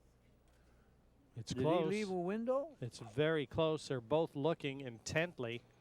You know, I mean, he's just playing so well. You know, his execution is just so good right now that we didn't see that option, and he shot it like it was like a hanger. Well, it looks like Corey can shoot the one right in. What do you do with the two if you make it? Well, you think he can shoot it in? Part one, yeah. He massed it. He made it. Now what? Now He that you massed got that there, shot, by the way. Did he shoot there just in self-defense, or is he going to take a shot at the 9 here? It might be safe. You know, the cue ball's going to bounce up. You know, he might have a free shot at the 9. He's got a difficult shot, whichever he chooses to do. Either shoot at the 9 or shoot to pocket the ball or play safe. I think he's playing the 9, and he's got a chance to snooker him. Well, he shot the 2 off the rail, hung it up. Yeah, he had a difficult situation to deal with. You know, whatever his options were, no matter what they weren't easy. None of them. Okay, now can Darrell spin this by the 8 and hit the 2? Easy. Yeah, easily. What happens with the cue ball? This is what happens to the cue ball. Well, It you know, gets perfect. Now, it was very fortunate for him to end up where he did because of how he struck the 2 ball and hit the point, and it went up that way. Well, like I said, whatever happens in a pool game, make believe you played it. He's doing a good job of that. Yeah. And he's got a chance to run out and be 4 games ahead.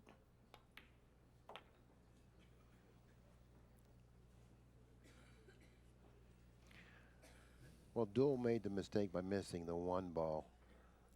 That was the only blatant mistake that he made that I can remember. Every other time he came to the table, he had problems, you know, with the execution because of Darren's ability to put him in tough spots. But other than missing the 1 ball, Deuel's played solidly. It's just that Darrell, he's refused to bend. He's really played super pool in this match. And he's making every ball he shoots at. You know, and making it look easy. And look at this, he got perfect. He got perfect angle on the 8 to get to the 9. And I would guess he's going to get to 8 here, be leading 8-4. I would think that's not going to be a guess real soon, Danny. Yeah. And that's going to be 5 racks in a row. And this has to be real tough for Corey to stomach. 8-4. Appleton now starting to assert his authority on this match, and Deuel won't be happy about that. No, he can't be. Darren is playing perfect, taking advantage of every opportunity, and he's pocketing tremendously. Up until this point, you're correct, 100%. But there is plenty of time left in this match. This is a race to 13, keep in mind. There's still plenty of time. And I do believe the way the balls are breaking, and they're not breaking that badly, I do believe this lead could be surmounted. Well, it's a little longer race to 13, the final, so that buys him a few extra opportunities, Corey. But again, you know, he's given us no cause to believe that he's up for it right now. Too many mistakes, and he's up against a guy who is a real bulldog in Darren Appleton. Corey has to beat him 9-4 from this point. And that's not going to be easy. Well, no one said it was going to be easy. It wasn't going to be easy starting out, nothing. And now he's facing a 4-game deficit, but he can do it. He can do it. I think the conditions are conducive to overcoming this type of a lead, and I think he has the skills and ability to do it. I wouldn't be that surprised if he did it.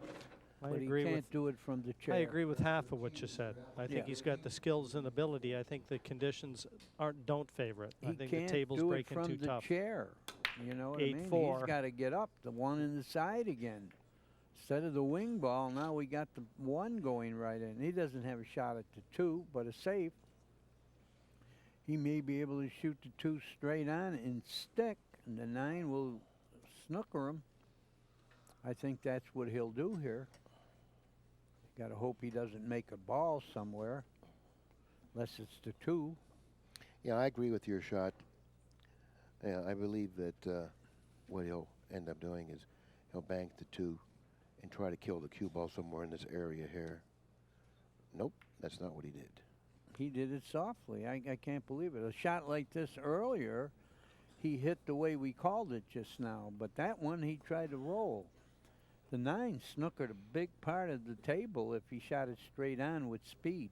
Okay, now Deuel has control of the table. He has an excellent opportunity to do something productive here with this shot. I don't think he's banking. He's playing safe, Yeah, too. right. He needs to do something productive. And he did. Takes patience there to be behind 4 games and not bank at that. Well, I don't know. I'm a firm believer you shoot the shot that gives you the best chance to win the game. Yeah. Just because you're behind 4 games or 1 game or whatever, you always shoot the shot that gives you the best chance of winning the game. Well, tell me this. Did you have this kind of wisdom when you were younger playing the game, or would you think about banking that too? No, actually, I developed this type of this kind of wisdom by sitting next to you all these years. Well, you okay, know, no, really. people think you're kidding, but No. you're telling the truth. That's right. That's right. Oh, thank you, Billy. But once again, you're not getting my bud. But look at this. This is a great way to start. You're talking about he has the ability to come back. Oh, he certainly This does. is There's the no start. question Well, about that. you needed this first, and he's got it. And this is exactly what the doctor ordered. This is the, you know, he wanted ball in hand where he could, you know, start getting into that rhythm he enjoys playing in. Well, Corey is very much a rhythm player. I think the scrappy nature of this, where there hasn't been a lot of racks and runouts, you know, favors Appleton. I think Corey, and he showed this against Mika, even the way that he closed the match out. He just started to run some racks at the end of the match. He gets into a stride, and very few can live with him. He needs cooperation from the table.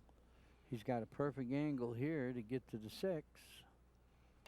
You know, I think Appleton got a little careless when he played that safety on the 2, you know, and believe me, don't count Deuel out. He can come back from this deficit.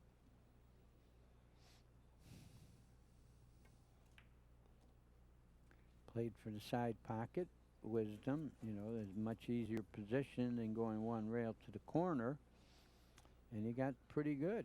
You know, I like his end of winning this one, and it's not brilliant, but he's gonna.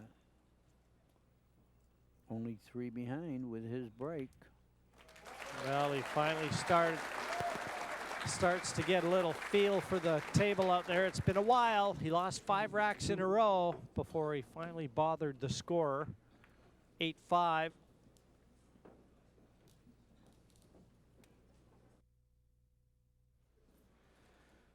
Ken Schulman racking the balls. Rack number 14. Darren Appleton, the beneficiary of an 8-5 advantage, but Corey Deuel owns the break in the next. And all of a sudden, Darren's look has changed again, Billy. Yeah, he's starting to get that intense look back, where before he had that real relaxed look, but that gap has closed slightly. Closed slightly. Oh, he can't feel secure like he's won this tournament for sure, you know, and he knows that. He's playing a dangerous man, and really the break hasn't been going real good for Corey so far. If it switches around, he certainly could string games. Yeah, I agree, you know, and I do think that he's more than capable of doing that, and I still do believe that the table's breaking well enough for him to do that, contrary to what my partner over here to my left thinks, Mr. Weiss here. I mean, I'm not trying to be difficult No, to argue with that's you. I it. just, but it's not. It's kind of fun anyway. Billy. I just don't see any flow in the match. I don't Billy, see anyone stringing over- racks together. Over all the years, you've been difficult without trying. So he started the statement, I'm not trying to be difficult. Whenever someone says that, that means they're going to get difficult. No, I was trying to be somewhat apologetic for disagreeing with my partner over here. We're I'm sorry, here but to you know, when you're disagree. wrong, you're wrong. That's all. I mean, what Yeah. can I say? When you're wrong, you're wrong. And That's listen, it. I accept your apology.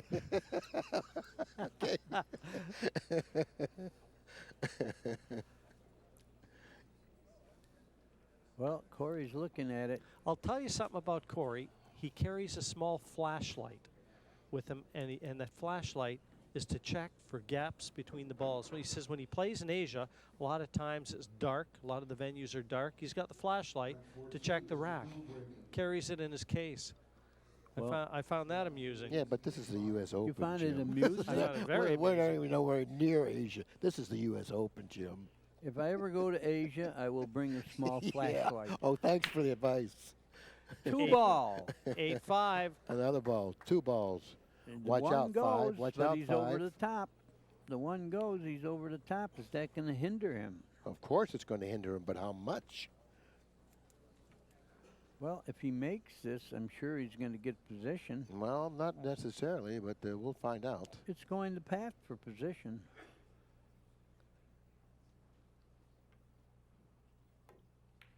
He made it, and look where he's going. Yeah, well, you don't have to get shape here. Yeah, but he did. I don't know. Where pocket? He has room in the side, I believe. I don't know. I think he can go past the 6 in the side. He's got a half a pocket. If he does have a half a pocket, the 5 ball was positioned close enough to that corner for him to Yeah, roll it that's in. what he has. Look at this. He had more than a half a Yes, pocket. he did. The 6 is in front of the other side, the same side. The 7, the 8 in front of the pocket. The 9. My goodness, this gap is starting to get really narrow now. Yeah, the match is becoming very, very interesting. competitive. Starting to get that heartbeat back in the match. So watch out, Mr. Appleton fans. Watch out. I can hear the bugles. What's that? The charge? How's that What, go? no, the racetrack music? That's No, the cavalry. The cavalry. It The sounded cavalry. like the The racetrack. cavalry. Yeah, you sounded like Charge of the How's light it, brigade. how's it go, Jerry? no, that's the William Tell overture. Yeah. The one I know real well is dun dun dun dun dun dun dun dun dun. Yeah, that's the one that empties your pocket. And that's Here a we go, 9. Here we go. That Corey, there's pockets there that Corey wants to fill. 8-6. Appleton still with a 2-rack advantage, but Deuel's closing in. So now we're hearing a little bit more of those Deuel fans out there. I heard them out there. Well, I think the crowd is a little favoring Corey Deuel. I mean, it's probably because he's American and Darren is British. Yeah, well, that's You know, a pretty good You got to reason. have some reason to pull for somebody, you know. And you know how well, you don't want to hear it. That's is that an educated guess? Yeah.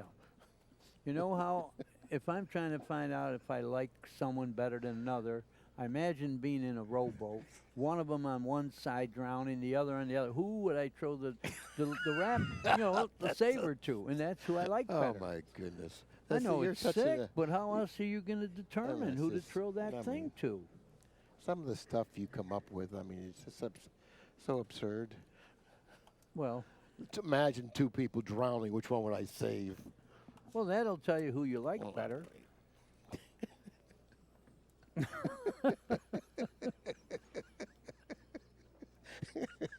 got Jerry Forsyth on my left. I'm gonna Okay. I'm gonna ask him for help here real soon. Well, for instance, if Jimmy's drowning and you're drowning, who am I going to throw the lightsaber to?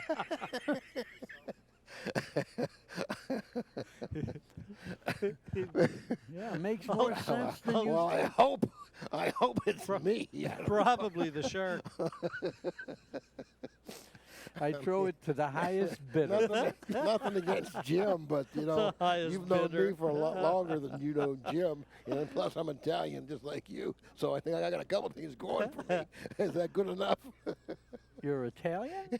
But he also didn't knows, know that. He also knows you're a stronger swimmer. Oh please, I can't swim a lick. But yeah, I don't think that's ever going to come to that, anyways. Oh Danny. no, no, You know. no. We're never going to be out in the ocean and me in a boat. Okay, let's get back to the match. Well, we here. could, but you know, they're still examining this. We might as well sound stupid. Corey's happy. Yeah, we're doing a good job of that. Yeah. 8-6 in favor of Appleton. Corey would like to continue on with this run. Couple balls off the break could go a long way to help him. Well, let's see. They've been going to the side in the wing, No, he hit him flush Nothing. that time. He got the 9 moving. but he made nothing. Nothing. And look at the 1. Nothing. Uh-oh. 1, 2, Uh-oh. down by the 9. Corey Boy, tried a oh different boy. break, and it didn't work. Well, that's what I said a little while ago. His break is not working as well as Darren's, so how are you going to string games and catch him? You know, all of a sudden now you got to hope he can't run out, and all he has to do is come back to the 2, and everything else looks in the hole. I don't know if he has the angle on the 1 to draw straight back for position for the 2. I believe he may. He does, Billy. He does. Because you're hitting it on the full side. You know, it's not going to glance. He can do it.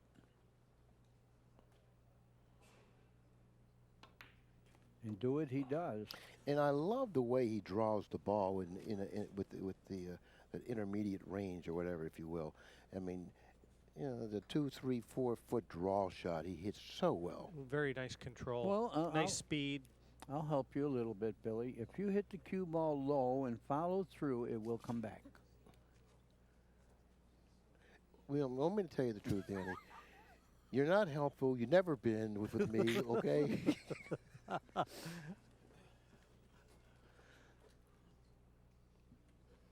Well, he's looking here. Options are the 2 corner pockets, top left, bottom left.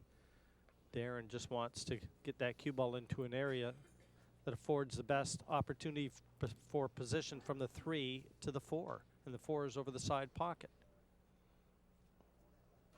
These are shots that are a lot of times just personal preference too. There's a few ways you can play it. Well, he popped it in like he was supposed to because he didn't have a big angle, and you got to hit it harder if you're full on the hit for it to go anywhere. He's gonna Well, have to he's got force the same this. kind of shot, which he did very nicely. He got a little bit of an angle going away from the 5, but I think he can hit it on the full side, and he'll be fine. Yeah, he's looking to see where he needs to get on that 5 to get to the 6, and it doesn't look confusing at all. I like the way he's handling this particular run out, even though it appears quite simple. He's making sure he doesn't get careless or make any, you know, mistakes that he's really not supposed to make. He's really respecting this layout, and it's a simple layout, but I really like the fact that he's respecting it. You know what? That's actually something that doesn't get talked about enough. In this game, at this level, more times than not, it's the easy balls that'll beat you. And the players that just never miss easy balls. It was no different in professional snooker. If you're capitalizing when you're expected to capitalize, when the pressure's on you and everyone in the house You'll do well. expects you to clear up, you clear up, you'll do well. Well, even though it's the easy balls that stop you, I want all easy balls.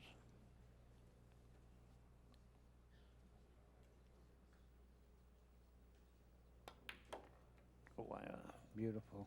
Good shot. Beautiful, beautiful, beautiful. He's completed the clearance, as it looked like he would. Well, you got to make a ball on the break, and Corey's not doing it. Behind by 3 again. 9-6.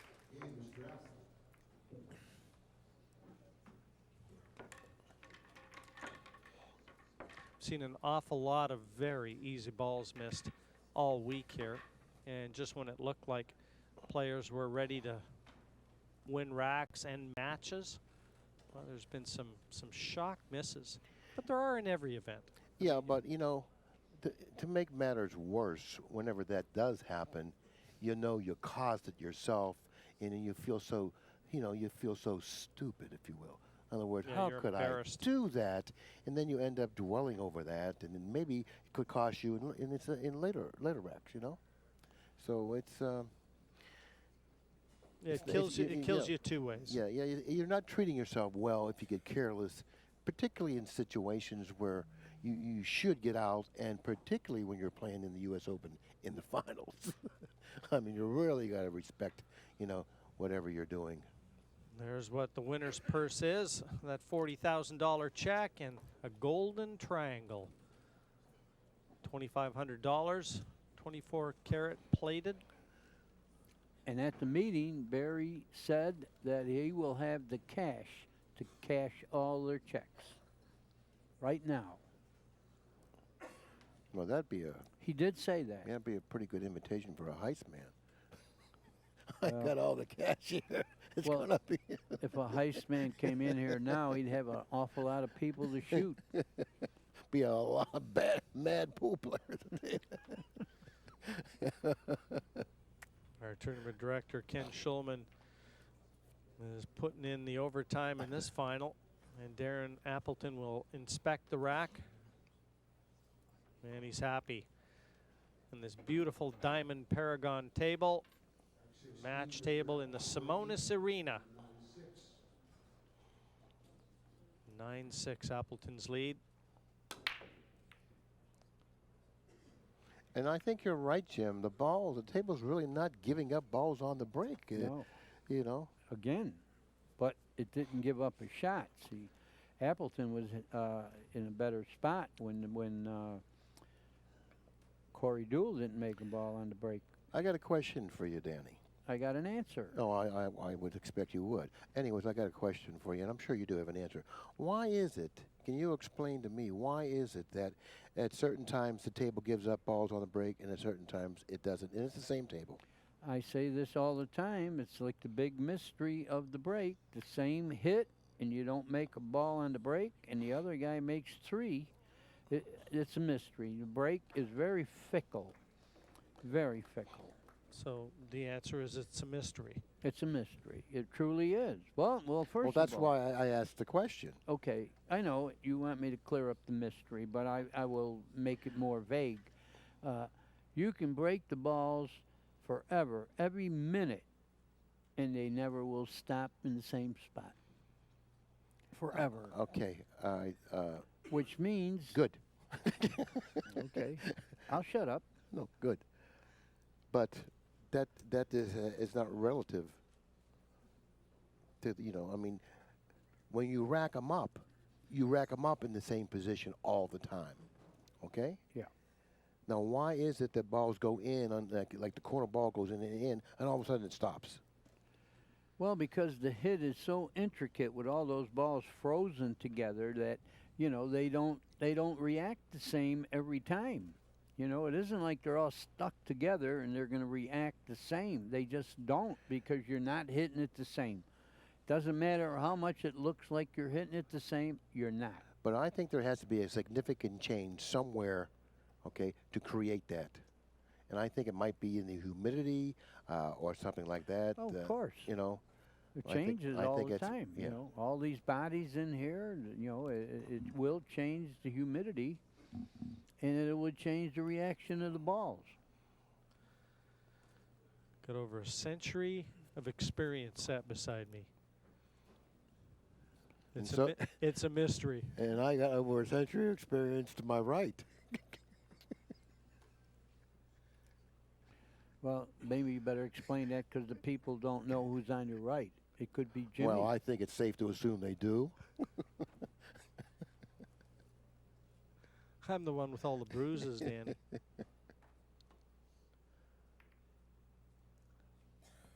Good containing shot. That's all he could do. Corey had him in a bit of trouble there. Well, the 2 is in a funny spot, or he would have a free double bank. But now he can double bank and play safe, but he doesn't want to make that 1 anywhere. But he doesn't have to do all that. He can cut the 1 into the 7 and try to position the cue ball behind the 3. Let's see if he can do that. Yeah, that seems to be a viable option. Another option he may have, I don't know if he has it or not, is kicking the 1. I don't know if he can get past the 3, if there's enough room for him to kick the 1 and end up with the cue ball behind the 3. I don't know if that's available. I don't think so. I think it's he don't have a lot of room to get behind the 1 to hit it that full. Okay. So we'll see. I like my shot, you know, but maybe he won't. You know, it's easier to see things from here if you don't have the pressure of the match.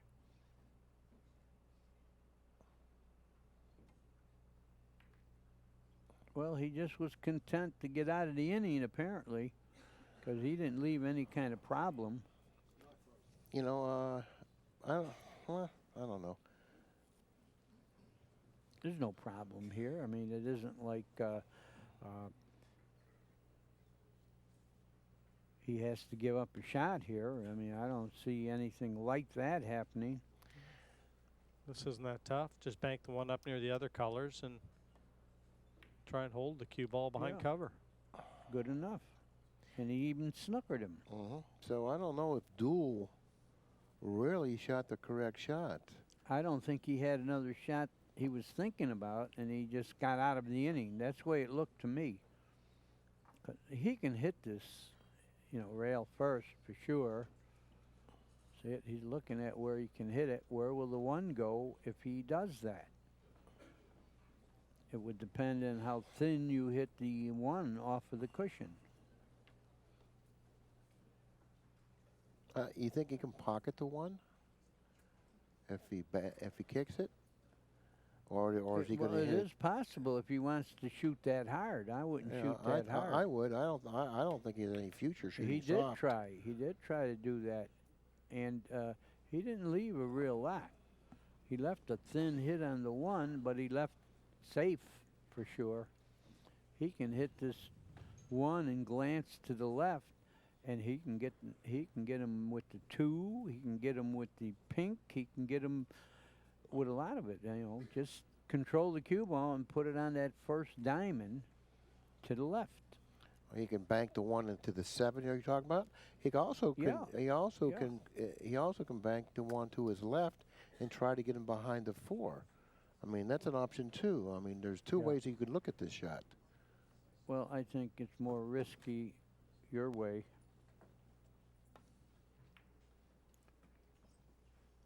He did pretty well, whatever he did. He's left a hit on the 1, but it definitely didn't leave any aggressive shoot-'em shot.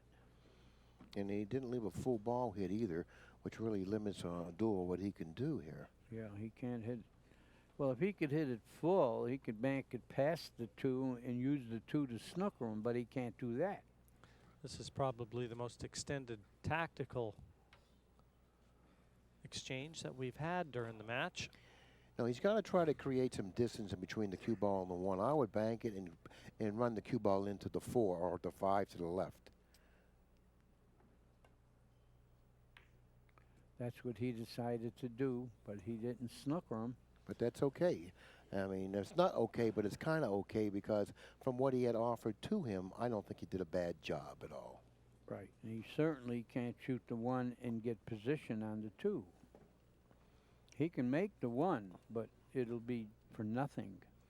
You can lose if you miss it, and you don't win if you make it. So you can't shoot that shot.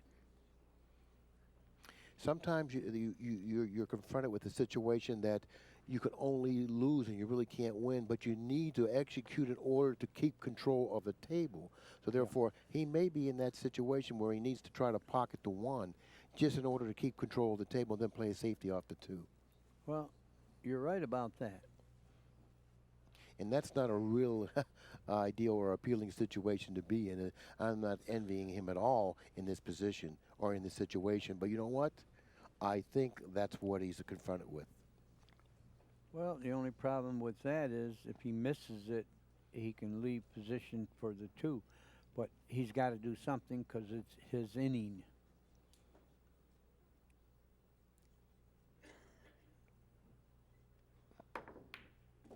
Wow. How about doing that? Oh, that's a great shot. If you can't do anything else, you can always do that. Yeah, sure. With a hanger. That He was jacked some up kind of and shot. popped it in and drew the ball for position to the 2. I couldn't imagine that Well, one. what makes you believe that was some kind of a shot? Yeah, what kind of message does that send to Corey Deuel? It's almost like you're not going to win this match, Corey. He's just opened the door now.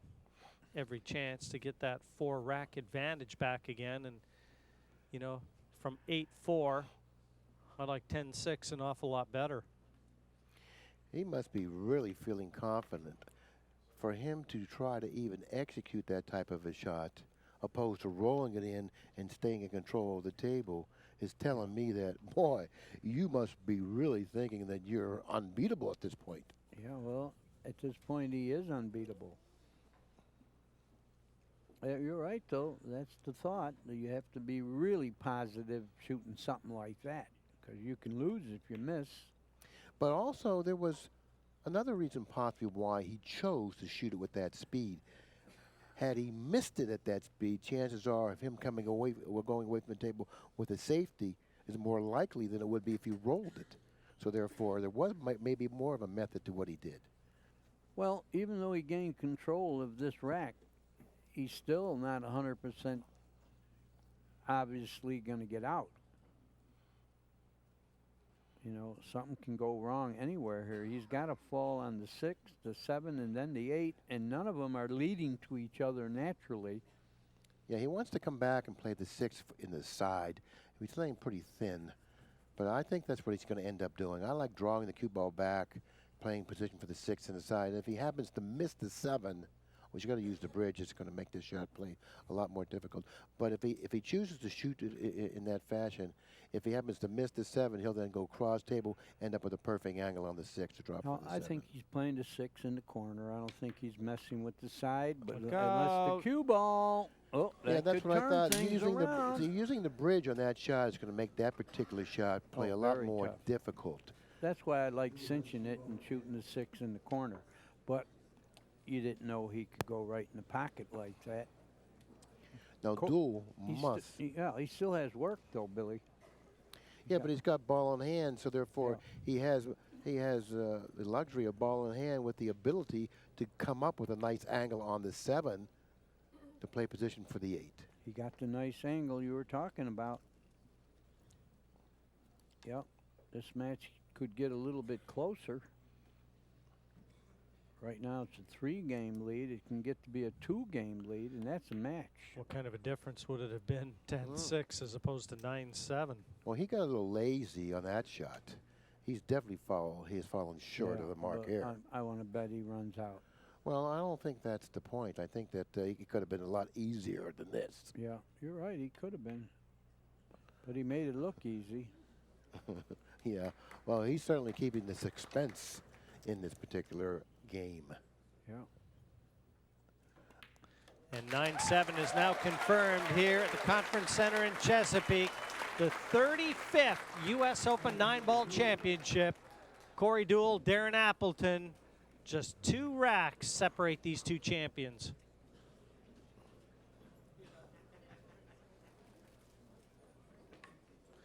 And Darren also, after he missed that ball, scratched in the side pocket. He whipped his rake on the floor. I don't know if he needed any damage to it.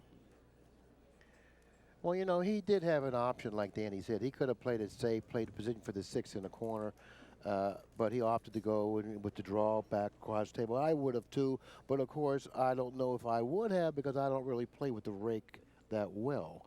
Evidently, he felt that he was quite capable of getting the ball back, which obviously he failed in trying to do that. So it's cost him. How much remains to be seen. We'll see what happens. Yeah, I just had a picture of Mike DeShane on your monitor. He was one of the competitors here and actually accounted for Shane Van Boning in the first round, getting bumped unceremoniously to the loser's bracket. One of the top American players, DeShane. I'm pretty sure he's ranked in the top 10. And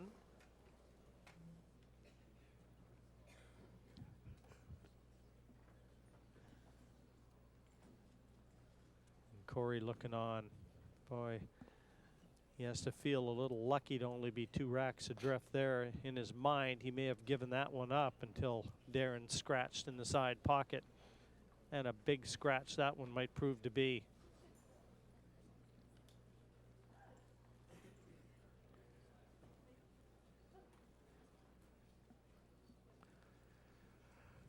And in fact, Mike DeShane is actually ranked number 6 in America.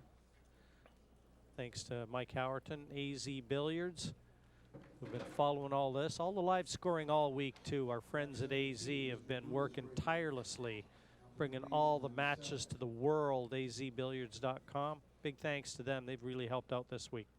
Yeah. And now Corey 9-7 behind Appleton, and with the break, rack 17. The race to 13. The one went in the side, but he didn't have a real good shot. He's got a shot at the 2, but he's over the top of the 8 ball, and I don't know if he's going to be shooting at this. He will get position if he happens to make it, but it's such a tough shot. Looks like he's going right at the 7. He might make the 7 too. No, there's no chance of making the 7. He's going to cut it too thinly to make the 7. It looks like. So he almost missed it entirely. He missed. Yeah, it was a very, very difficult shot to shoot. You know, he should have really taken a lot more time and evaluated that situation a little bit better than what he did. That shot was really a demanding shot, and then when you consider the score and, you know, the options possibly, I don't think it was a good choice. Well, he got locked up behind the, I guess that's the 5 ball. 4 ball. 4 ball. From here, they all look pink and orange. I don't know, but at any rate, he's got a kick to stop. Off the same cushion, Danny, and you know, this is going to be a kick where an element of luck is going to be involved here. Yeah, but I don't really make him that big of an underdog here to walk away from the table in decent shape. Well, he left a shot, although it's not an easy one. I think he misses the point. Appleton doesn't seem to really like this, shaking his head, trying to figure out what he has, if anything. I think Deuel got away with it.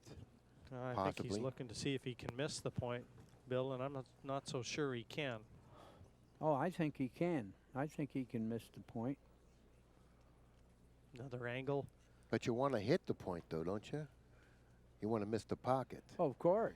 you can hit the point and still get position here. Yeah. You want to miss the scratch and hit the point. Yeah, well, he's not going to scratch. If he shoots that ball in the corner, he's not scratching. I don't disagree with that. But whatever he has, he certainly has taken his time trying to figure out what exactly he does have.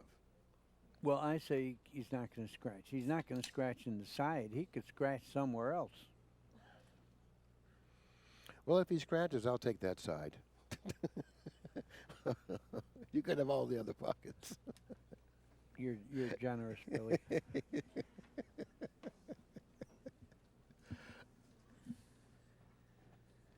He's certainly taken a lot of time. Well, this is the match to win the U.S. Open and the 40,000. I think if you're going to take time, do it now. Yeah, something Corey Deuel was guilty of when he was at the table the last time. Yeah, I also think, though, that the last rack plays into the time he's taking. If you remember back in the 3rd rack, it was Deuel who scratched on the 6 when it looked like he was going to clear up and go 3-1 in front. So, I mean, and this is a situation where Darren, in his mind, probably feels like he should have been 10-6 up, and he's not. Let's take a look at the options if he doesn't like the shot. What can he do if he doesn't go after the shot? I think it's shootable with position, guys. I don't know what you're looking at. I think he can make it and get position. But he didn't make it. Right. But you are right. It was shootable because he undercut it and he still missed the scratch, which Yeah. leads me to believe there was no scratch there, and he didn't hit it cleanly, He did, obviously. and he left the shot. So Corey has to mount a charge right now. He's only 2 games behind, you know. And he seems like he's got rather an awkward angle on this ball here. It doesn't seem like it's the angle that he can draw it back or follow it. But with his super stroke, I'm looking for him to draw it out of that area of the table. But has to be careful because he could draw it into the opposite corner. Yeah, he could do that. But he's got such a powerful stroke. Let's take a look at it. Hit it very nicely. And he's got an angle to get close to the 5. I thought that the 5 was his next ball he was playing position for. So I certainly got the colors mixed up once again. Obviously, he had an easy, problem with playing position. Well, he's got an angle to get closer, but I think he's stalling a little bit too much now. I mean, the other shot, he shot too quick. I think now you get up and shoot. He's got an angle to go one rail to the 5, and the 6 and 7 and 8 are no problem. I think he's got an angle to get real good here. And there it is. But that wasn't a natural angle. If you notice, he punched it, he hit it with more of a center ball. And sometimes that shot is difficult to control the speed and the direction of the cue ball. So Especially in the finals of the U.S. Open. Yeah, exactly. And I think that he was right in taking this time there, making sure that he struck that shot. Look how beautifully he hit that one. Well, Corey is not defeated for sure. He's going to be 1 game behind if he gets out here, and it looks like he will. He's going to be 1 game behind breaking. We got a match here. Yeah, and we certainly do have a match. 9 games, 8 is still a race to 13. This has been extended from 11 to 13, and that's what I mentioned 4 or 5 games ago, that there is plenty of time left for Deuel, but he's got to play well.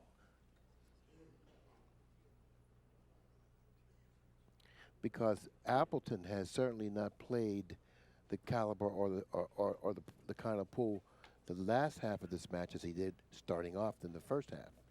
He was playing flawlessly. He's made a few mistakes lately, opening the door for Deuel. Good shot. That was not a formality, that 9. And now just 1 rack away. 9-8 from Darren Appleton in the race to 13. Brady Berman, Barry's son, in attendance. He's always been a big supporter and a big help at all the U.S. Opens. Looks like a full crowd. I don't see many empty seats here. Well, they take all the tables down and they set it up with the seating, and I mean, there's easily 300-400 people in attendance here. Maybe more.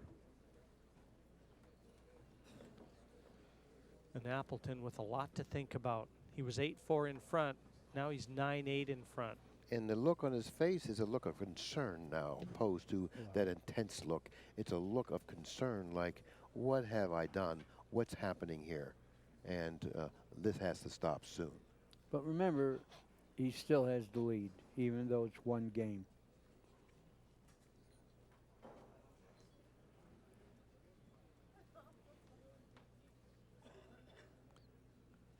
He'll be heading back to England. I mean, he's got to feel as though this performance, win or lose, and I think Corey is in the same boat, will justify their selection onto their respective Mosconi Cup teams upcoming in a couple months. That'll be played at the York Hall in East End of London. Corey almost assuring himself a spot on Team USA, as is Darren Appleton on Team Europe. And both of them no strangers to representing their countries in that event. And Corey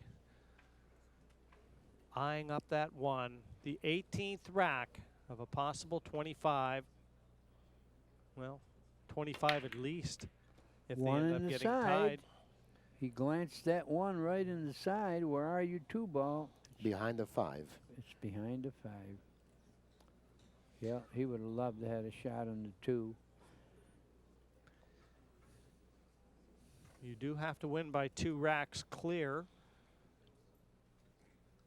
So if players get to 12-12, then you're going to be playing more than 25 racks in this final. To the delight of a lot of people out there. I think they probably want to see as much pool as we can give them. And you can't blame them because we're watching two of the world's best players.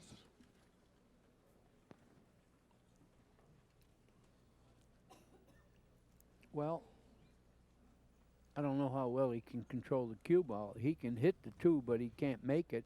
Can he bank the 2, pass the side pocket, and go towards the 3-ball with the cue ball? Obviously, he doesn't want to consider pushing here because that is an option. He looks like he's kicking at it. I guess he can't hit it. Oh, this can go astray. This can go astray, and it did. Well, I didn't like that thought. I didn't even consider that option, you know. Before I do that, I touch the cue ball and see what my opponent is thinking about, because he surely didn't think he was a favorite kicking. But if he did, he knows something about that kick that I don't know. Anytime you're going to shoot a shot where you feel you may be an underdog, it's always advisable to touch the cue ball to give your opponent an opportunity to make the mistake. I agree with you there, Billy. See what your opponent does. He might think you have some kind of trick up your sleeve, and he might do something foolish. Well, this time, Corey Deuel looks like he's erred in judgment. And Yep. looking at the remaining 7 balls on the table, you really do have to assume Darren Appleton's going to get out from here. Yeah, he hit that pretty well. He's got a little thinner hit than he might have wanted, which means the cue ball's tougher to control, but cue ball's going the right direction for the 5. Well, the 5-ball's position in the center of the table, that's a plus for Appleton, and he has gotten really thin on this shot. This is what I was talking about. He went a little further than he wanted, although he's still got a pretty easy shot, and it brings position. Yeah, he's played a nice shot, because leaving himself with a nice natural angle, like Danny said, to play position for the green 6-ball. After pocketing the 5 in the side, he'll naturally go toward the right side of the table and back up table for position for the 6. Speed is crucial here. And speed is not going to be any problem, it looks like. Now, that's really, really textbook there. But keep in mind now, the 8-ball is in a curious position. I don't know if it can be pocketed in the lower right-hand corner. I don't know if the 9-ball was blocking that pocket. He might even have a billiard. He might be able to shoot the 8 and the 9. That's very possible. Yeah. But at any rate, the way he fell on the 7 here, he must have no problem making the 8. See And where he's putting the tip? Right, but I do believe that he can make both the 8 and the 9. I do believe that billiard is possible. Yeah, it is. I believe it is. Mostly because I said it.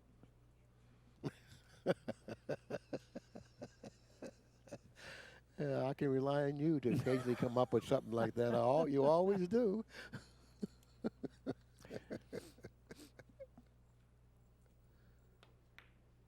It sounded a little bit like Mika.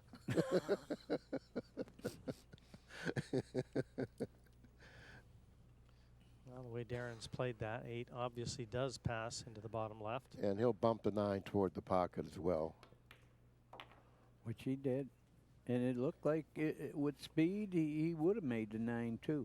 Now he's got to get out that bridge again that he didn't like last time. He's not got it using out. his. His is an X bridge. Yeah. So that tells me he did break it. But it also tells me it's a 10-8 lead for Darren Appleton. Yep. Timeout, Mr. Appleton. We're having a timeout here, guys.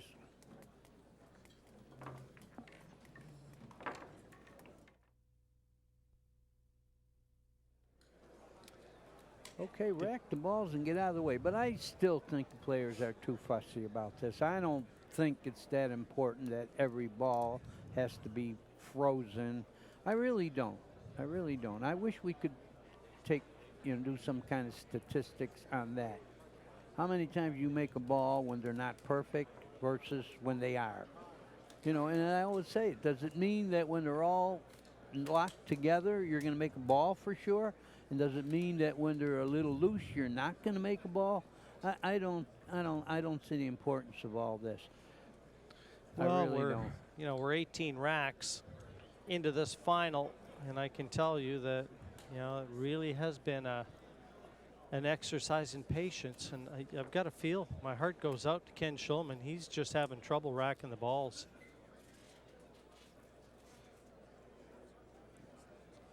It will be over soon. That wasn't in that picture. What was the name of that picture about the poker? The Russian said to Matt Damon, "It will be over soon." I didn't see that movie, Billy, but you're making me wish I didn't see it. Hey, I've been agreeable in the last hour. I can't keep being agreeable. I was kind of 19 trying to figure that out. is breaking, leading 10-8. And there's your score, 10-8 with Appleton to break. Rack number 19 in the race to 13. The wing ball went in again, and he might have pretty good position. Nope, he's not snookered is all I could say. I don't know if he can hit this thin enough, but he certainly has a pretty good safety.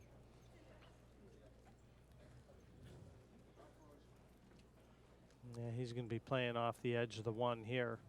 You think so? I think he's going to hit it straight on and try to come behind the 2 and maybe knock the 1 behind the 3 and the 7. I think that he can come off here, maybe even come down here and put him behind the 8. Well, I think that might be available. Yeah, he looks like that's what he's trying to if do. If he he didn't brought do it it a hard little enough further, and got it going around. Well, he didn't do it. Now Corey Deuel has the chance of repositioning the cue ball behind the 7 and the 8. But it's going to take a good hit. Naturally, he wants to clip the 1, moving the 1 here and go 2 cushions, okay, and come down this way here. But it takes a good hit, very good hit. He did that. He did it a little harder than you demonstrated, but he still got him. He got the results. Good shot. He's got a 2-rail kick now. I don't know. That 7 ball's cutting off the rail. I think he's going to be a little short of that 2-rail kick. Well, it's going to go a little long off the rail because they're pretty new cloth. But what else would you recommend, Billy? I don't know. You got to take a look. It's a tough situation. It's going to go long. Definitely got a 1-rail kick. Yeah, but there's really not much future there, with kicking in this way. But I don't see he has any other choice actually. No, he's got to go and miss the 7. It's going to go longer than you think. But will it be enough speed to knock the 2 somewhere after you hit the 2nd rail? I think he's got to hit this softly myself. That's right. That's the shot. He's going to hit it softly like that. In hopes. I think he had to hit it softly because he didn't have the 2-rail kick. He had to hit it softly and try to reposition the cue ball behind the 2. But he hit the 1 too thinly, and he wasn't able to control the cue ball. He was in a real tough spot there. Corey likes it. Yeah, now Corey can narrow the gap to within 1 game again, but he still has to run out. I think he's taking too much time. I don't see anything confusing here. Make the 1, go 1 rail off the 2 to the 3. There's no confusion here. Well, where's the 3 go?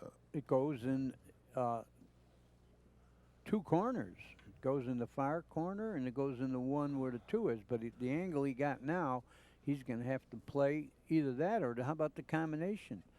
3-7. Yeah, that's right. That's why I think he's, he was a little bit of In other words, important for him to take his time and figure it out. I don't think he has a problem. He That's a got nice pretty shot. good here. Nice shot.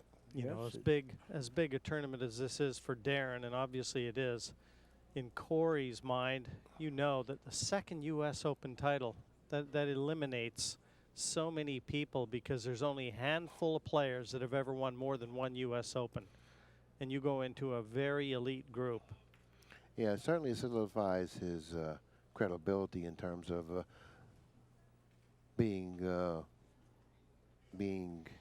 accepted as one of the premier players. Yeah, and you know something, Billy? Not to say anyone would make a statement, then, well, you can, you know, you might get lucky and win an event. When you win two, that never enters into the equation. And it'll be 9 years apart. Right. That's big. Uh-oh. Uh-oh. Uh-oh. No, he's got a shot. Yeah, he's got a shot, but once again, you know, he's not got the type of a shot he wanted to end up with. So he's got to come with a shot here, and this is a very missable shot. Is he going forward and hitting the end rail? I don't think he could. He's going to have to draw the ball. He's going to have to draw the ball. He was going right at the pocket. I can't believe he's not thinking straight right now, Billy. Oh, I agree. I agree. He should have gotten out there after pocketing the combination. I think he should have gotten out there. He misplayed the cue ball for position for the 4, and then after that, I think that he played the 4 carelessly. He definitely did. Now, if Darren could chop this one in, he's going to get position. He didn't even try, I guess. What was he trying? It looked like he wasn't trying to bank it. Sure he did. It was a full throttle bank. He just hit it that bad. I think this is the pressures of the U.S. Open showing up here on both of these players, because they certainly didn't play like this from the offset. You know, just recently they're starting to make these careless mistakes. Mental errors is right. Yeah, they might be getting more weary mentally than physically. Because I don't understand what he did there. If he was banking the ball, he hit it awfully bad. You know, and he didn't have a real good bank, and he didn't have a good cut shot. So therefore, he was in between. This is 50-yard line. Yeah, he could have got a little better on this one, but he's okay. I imagine he'll make it, which he did. Ooh. Barely. Barely. The people are happy that one dropped. They want to see a real close match, and they're being treated to one here. 10-9, Darren Appleton in front, and Corey right now with a break in rack number 20. Well, let's hope Kenny Schumann could rack the balls quickly. Well, I'll tell you, that rack right there was wearing on both of these players. Yeah. They certainly showed they showed that they were invincible there, you know, with that particular rack. Like I said, they're showing it mentally, so that is what goes first when you get tired, your ability to think straight. There's Darren. He knows he did something wrong there, but why did he? It didn't look like he was banking it. It looked more like a safe that he hit bad. I don't like to condemn him because it's tough to get to the finals of a tournament like this with 256 players, but they still are capable of making bad decisions. 23 countries represented in this year's event. We'd like to thank our sponsors, as has been the case for so many successful U.S. Opens. Diamond Billiard Products, this beautiful Paragon match table, and all the diamond tables that were used around the arena. Want to thank Aramith for supplying the billiard balls, the Delta for the Delta 13 rack that's being used here. We'd also like to thank Simonis for supplying the 860 cloth on all the tables, the professional choice. And we want to thank ACCUSTATS.com for all of their production expertise, taking this live on the internet, as well as into the living rooms of all our viewers. And I thank ACCUSTATS for picking you, Jimmy, Billy, and myself to do this. Yeah, it's a great event.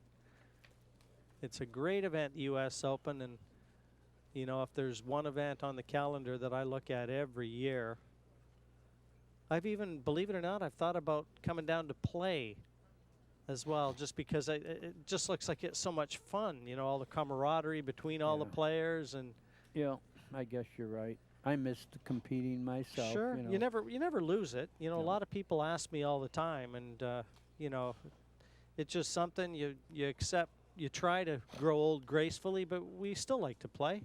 Oh, I've been a competitor my whole life, and the fact that I'm doing this for ACCUSTATS keeps me close to the game and the players. And I see Billy now and then that I would never see. You know, and we're old friends. We've done a lot of things together. And if either one of us quit doing this, we might never see each other again, except when I call Billy and bite him. He never says no to the bite. Billy's all right. You know, still having problems with the rack. Come on, get out of the way and let him break. Well, Corey's going to have to break now. I think he's asked for one re-rack, and that's all that's allowed. Yeah, if you remember the last time the balls were broken by Appleton, that is, the corner ball went in. So perhaps the table has changed in regard to the break, because there was a time in this match where the corner ball wasn't going in, and that lasted about 7 or 8, 9 racks. Now the last rack, the corner ball went in. I'm curious to see if it goes in again. The 8 ball in the corner pocket.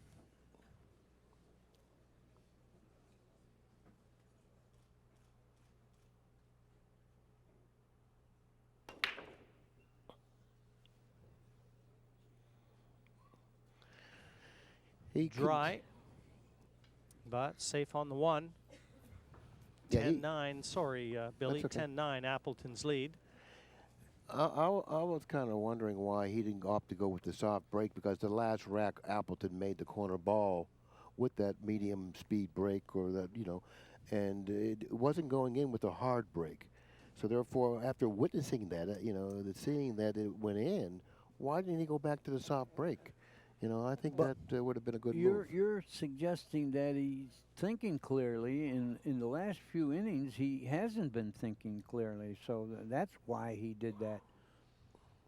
Now, what do we do here? Do you try to finesse this and get behind the 6, bank it towards the 8, and try to go behind the 6? Oh, I don't know. That's pretty. It's risky. That's pretty risky It's there. risky. I think I'd look elsewhere. Well, he looked elsewhere, and he did it pretty nicely. I'm not so sure.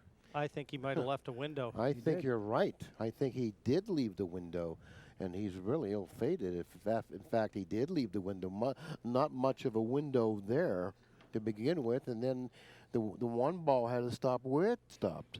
I call it field goal position. I call it unlucky. Yeah, that would be tough to do on purpose, right? That'd be tough to do if you had about 50 tries. Well, You can almost sense that the crowd want Corey to tie this thing up. They want to pull Corey into this match. Well, they don't have much to pull for, because it's almost tied up now, anyways. well, 10-9. got to miss the 6 with the cue ball. He didn't miss the 6 with the cue ball, but he's going to be all right. It's going to be better than all Yeah. right, I think. Yeah, he's got the angle to go all the way down to the 4 ball. Yeah, danger of scratching the way he clipped that 6. And Yeah. even though this is nice position, this wasn't the intended pocket. Yeah, but accepted. Gratefully, Bill. Even though he loses a little dignity, fair trade-off. He could have hit that a little harder, guys. You know, this is not a gimme now, mostly because position will be a little difficult, besides making the ball. He might be further away from the 5 than he wanted to be. And you're right. Yeah. And racks aren't coming as easily for these players as they once were. He Earlier undershot the in the ball match. in the side, and he fell a little tough, and it's getting tougher. But he handled that pretty well. If he doesn't knock the 8 in front of the 6, boy, that was a good shot. And he didn't get unlucky with it. No. which he could have. Okay, how do we get to the 7 now? Well, the 7's positioned pretty close to the pocket, so I don't think that's much of a problem. Well, is he straight in? Could he draw the ball 1 rail backwards and miss the 8? No, Or he's go going forward. That's pretty good. Got to Okay. travel with the cue ball, though. He's going to go 2 rails to the 8. That'll make him be able to shoot harder and get less distance out of the cue ball. He may be going 1 cushion with the little inside ball I think he's using.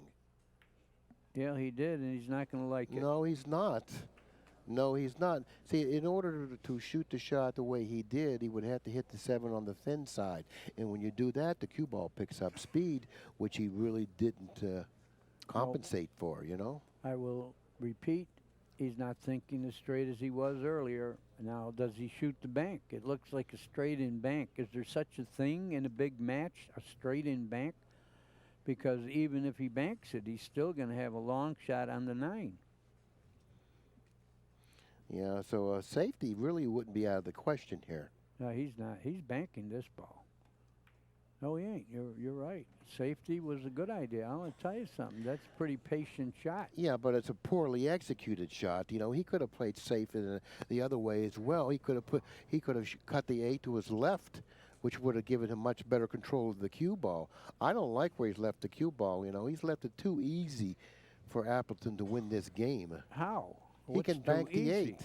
Bank the 8, long rail, and he's going to get position too. Well, either that or cut it in. I mean, he's gonna go aggressive here. That's what else does he have? He either has to cut it in or bank it. He has the straight back perpendicular safe, the 6x12 safe. I don't know. I'd rather he just go for it. Well, let's see what he does. He went for it, banking it, and made it. That's right. You know, I mean, he made it too easy for Appleton to steal this game. Still a great shot from Darren Appleton. Great. And that keeps him 2 racks clear. 11-9. Appleton with a great shot on the 8 to keep his nose in front.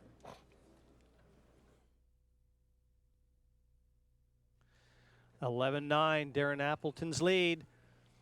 He's breaking in rack number 21. A great shot, as we've alluded to and talked about in the last rack. And look at the 9 tracking towards the bottom corner. Watch the cue ball. And the corner ball went in once again. That's 2 consecutive racks Appleton has broken the balls where he was able to pocket the corner ball. And the 1 went in the side, which has been kind of customary in this tournament. But look what he's got. He can win this game, but look what he's got. He's got to fire that to the length of the table. He's dripping in the pocket. I don't know about even shooting this shot, but what do you do? Oh, I definitely shoot this shot if I'm Appleton. He's an excellent shot maker. He has a 2-game advantage, you know, and I feel that he should just go after it now. I think he should go after this shot. I think he's building his concentration to do just that. It'll be a great shot. The crowd will howl if he pops this one in.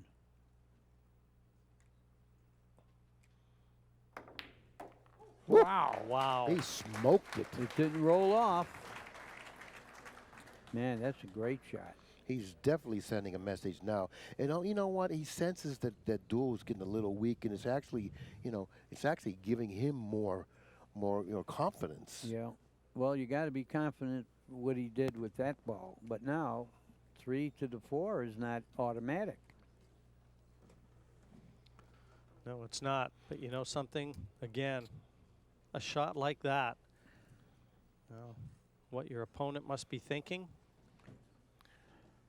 Because I sense the same as you guys, and I wonder if Darren does feel it. That Corey is weakening slightly.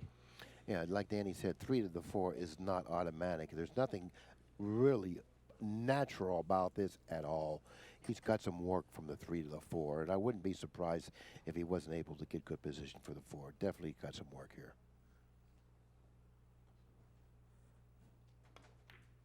He missed the ball. Tough. It wasn't anything natural about that shot at all. Notice inside ball with the speed that he hit it with. Very difficult to control that shot in terms of accuracy. That's one of the only misses he's had in the last hour. It was a tough shot going 3 rails, and had he made it, he would have been fine. Now, what does Corey do? Does he draw it back 8 feet? That's what he looks like he's doing. Is he going to hit rail first? He hit rail first. He's going to go 3 rails and hit the 8, and he got position, but does he have an easy position to the 5 ball? I think he can strike this ball thin enough and use inside English where it's comfortable to go across table. He looks like he may have, okay. He almost overcut it, Right. but he didn't. A very knowledgeable crowd. That was a nifty little shot on the 4 there. He should spin to the second cushion here, like so. Yeah, he That got pretty good on it. That increases the accuracy of the shot because you can hit it with a little harder speed. He got real good here. There's no problems here falling on the 8.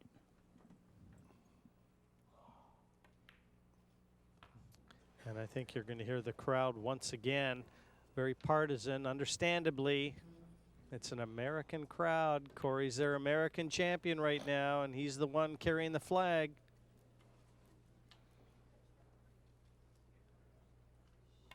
And that brings it to 11-10.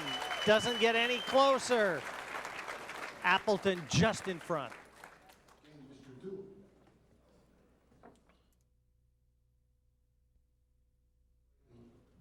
Yeah, Jim, I'm kind of curious to see how Deuel breaks the balls. The last couple times he's broken the balls, he's opted to go with the power break, and he hasn't been productive. On the other hand, Appleton went with more of a finesse break, a slower break, and has been getting the corner ball. Let's see what he does. Well, he's already moved the cue ball to the right side of the table where he was breaking from the left, and there went the wing ball. And he took a lot of speed off the break, and he got rewarded for it. Well, does he have a good shot on the 1, though? Rack number 22, 11-10. Appleton's lead over Deuel. 1 to the 2 is difficult here, guys. Cut it in the top right-hand corner. Should swing around the 2 angles and come back for the 2. Tough shot, though. It is tough. Nah, he'll make this shot, no problem. He's close enough to the ball. That's no problem for him. Oh, and he got position, too. Yeah, no problem. Well, we're maybe gonna see a tie match, and I can't say it's a race to 2 anymore because you got to win by 2. This could be a race to 20. He wants to end up straight on the 3. That'll give him his best chance of getting back down table for the 4. I like for him to position the cue ball around here and just drawing it back for the 4 ball. I think that he shoots that particular shot extremely well, and he has the angle to leave himself that shot. Now he's opting to go another route. He's trying to play the combination on the 9, I believe. This angle, if he aims at the 6, he's going to have the combination on the 9. I don't like what he's done. No, I don't like what he's done. Well, if he goes forward 3 rails now, he has balls in the way. But now that he got here, I think he committed himself to playing for the combination. Well, he's committed himself to something, and it certainly doesn't look like it's playing shape for the 4 in that lower left-hand corner, because the angle that he's left himself with certainly isn't conducive to do that. Like you said, a lot of potential interfering balls on the other side of the table with the 5. I don't like where he's positioning the cue ball myself. And it looks like it's a little bit too thin to play position for the combination. He hasn't done a real good job here. He can play position for the billiard also, Billy. The billiard doesn't look too bad either if he can't get straight in on the combination. That might be what he's doing. I think he might be playing the billiard. Well, whatever he did, whatever his thought was, I don't agree with it. Even if he makes the 9. It's a billiard. I think he's playing the billiard. Element of safety on the 4. Watch the 9. He got it. Great shot from Deuel, and listen to the crowd. 11-11, 22 racks in the books here in the finals of the U.S. Open. Deadlocked. Well, I'll tell you what, he's going to be real hard to beat because he knows how to make the corner ball now. He's changed the speed of the break. He's getting the corner ball like Appleton did the last 2 times he broke the balls.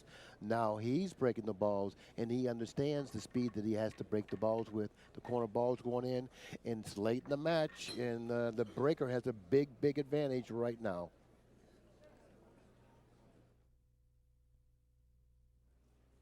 "22 racks. And all of us here have been treated and are being treated to another epic final in the U.S. Open 9-Ball Championships. 11-11, Corey Deuel, Darren Appleton. Why would we have wanted it any different? Well, the wing ball went in the other pocket, and he may have position on the 1, and position for the 2 won't be a problem. Got to make the 1, though.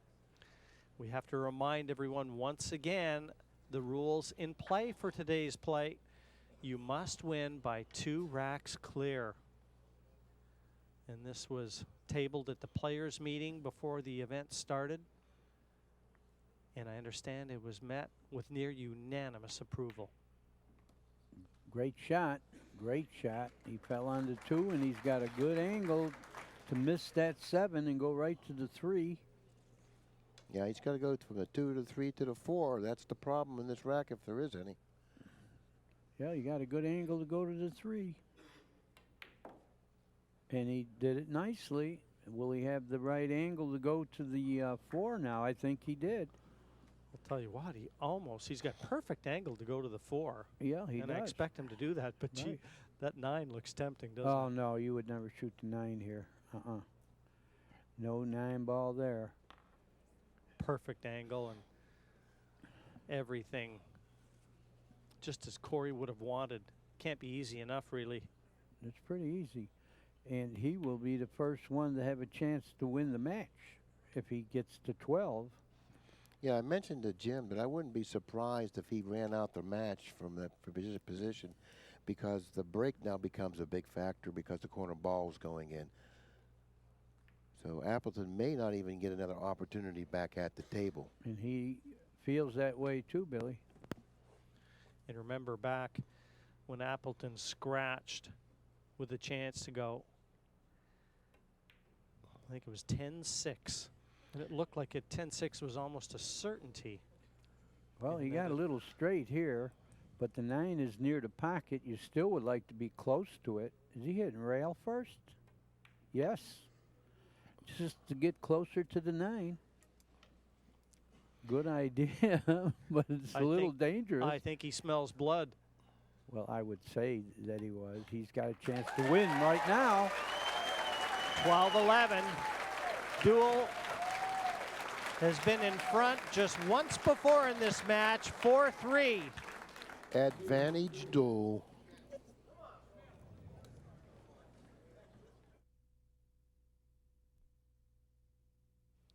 A chance for Corey Deuel to break for the match right here. He's 12-11 ahead. The race is to 13, but you must win by 2 clear. A great break here would go a long way to securing his 2nd U.S. Open title.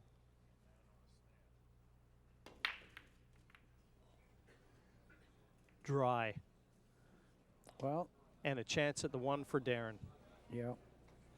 Well, this is actually better for the fans, and it certainly adds a lot more suspense to this beautifully played match. This very, very interesting match between these 2 fine players. And tomorrow's Sunday, so hardly anyone has to get up to go to work. So they don't care if this lasts till 3 in the morning.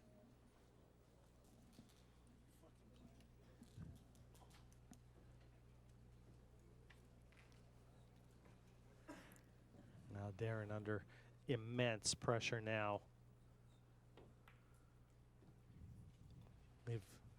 If he's of championship stock, we'll know soon enough. Tough layout here. Very difficult. It is.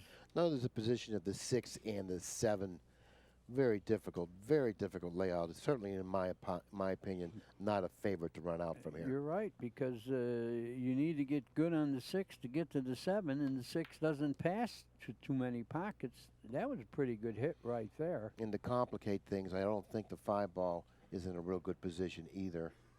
Well, it goes in the side. But you know what? It may go in the side, but it doesn't offer many good angles to drop for the 6. Yeah, you're right. He's got a nice angle on the 4 to drop right behind it, though. I think you're better off playing position for the 5 in the corner. Well, where do you play position for the 6? On one of the sides. Wow. Well, you know, I think he's better off trying to get straight in on the 5 for the corner and float down for position for the 6 in the side. At any rate, there's a lot of work to do yet and a lot of pressure because he's hanging. You know. I don't like playing position for the 5 in the side. It sends you away from the area where you need to be for the 6. I like trying to get straight in on the 5. That way you can either go follow straight down or even brush the rail and come down. Well, it's his decision now. This is a big decision here. Could be the open.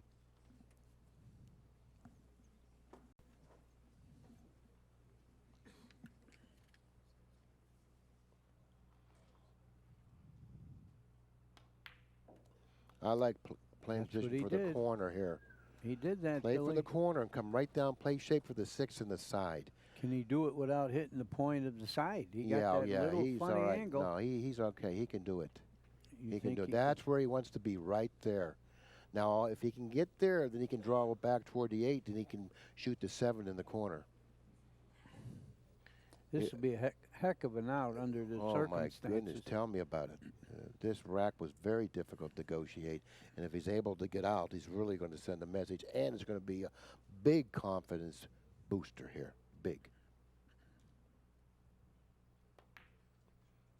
There he goes. There He went behind the 8. No, he he's didn't. all right. But now he may have gone down a little bit too far to draw straight back. Now he may have to change his plan a little bit here. He might have to play a cut on the 7 now. Yeah, cue ball to the middle of the table. He's just got to make sure he clears the 9. That's his only option. If he draws the ball now, he could snooker himself.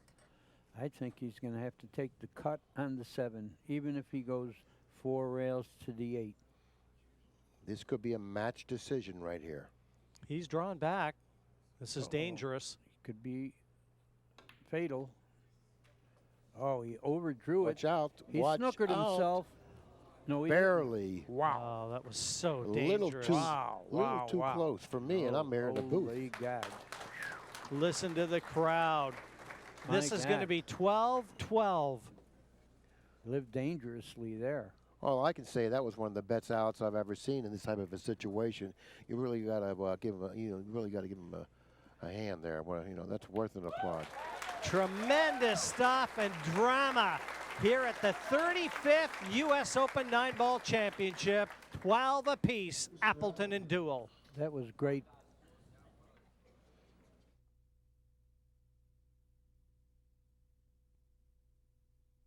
Effectively deuce here on center stage. 12-12. You've got to win by 2 clear racks. And we might as well use tennis terminology because that's exactly where we're at.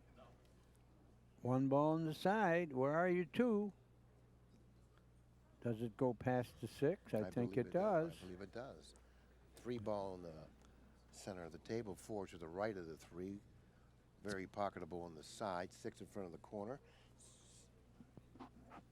Not much to do to the 5. That's been one of the more productive breaks from Appleton in this final. Yeah. And what a time. Ooh. Oh, he come close to hitting that 6, but he Yeah. didn't. And he got pretty good on the 3. The 4 to the 5 is no problem. The 6 is hanging. I think we're going to have advantage Darren.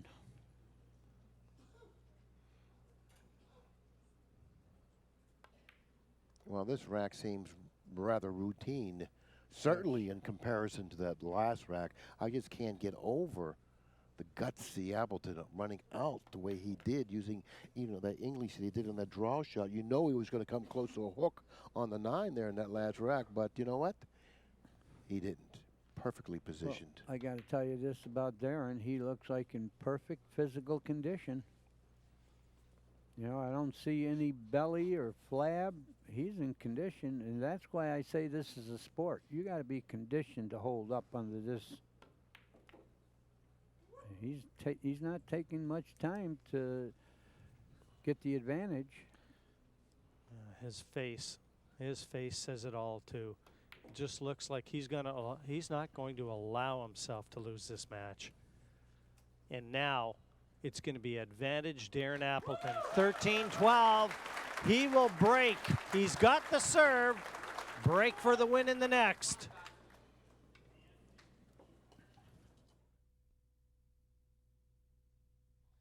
Darren Appleton, advantage on his side. 13-12, his lead, his break. One ball in. Where are you, two ball, he said. Well, he's got a shot to win if he can pocket this two in the right-hand corner pocket. He doesn't have a lot of room, but he has position automatically. If he pockets this two, I would have to say that this tournament is over. And that's exactly the way he's thinking right now. He knows if he puts this two down, he's going to win the U.S. Open. And he surely showed some heart in that one game 2 games ago, man. That was not easy. Well, I think Corey Deuel knows exactly what you have just said too, Bill. He gets this two. And the match, the title, and his first U.S. Open championship. He's studying it. I don't know.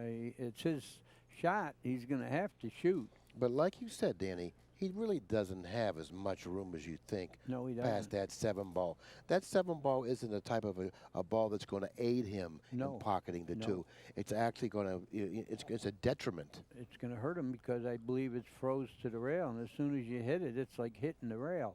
But you know he's going to try it. It's a winner if he gets it. Yeah. You want to try it because it's right there for the taking. All you got to do is hit it accurately. Yeah. Is that all, Billy? Is that all? Okay. There's going to be a howling if he pockets this ball because he'll be out. Don't see, you're right. That ball was a detriment. No, we're going to stay alive a while.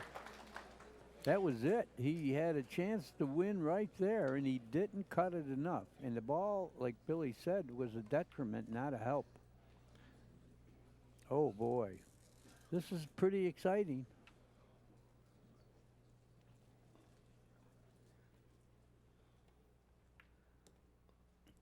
Good speed.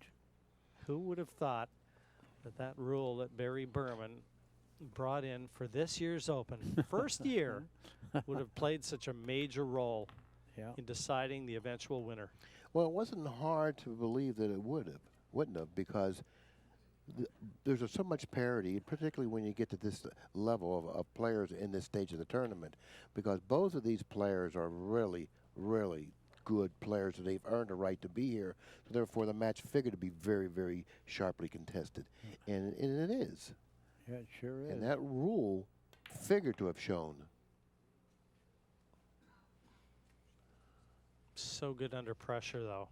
I mean, they're making this look easy, and you can cut the tension with a knife out there. Well, if you weren't good under pressure, you would never get to this point with 256 of the best players in the world.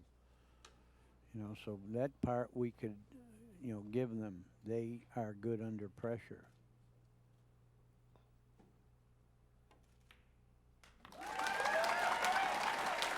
Move that bead over, Corey, because we're tied up once again. 13s are wild here at Chesapeake.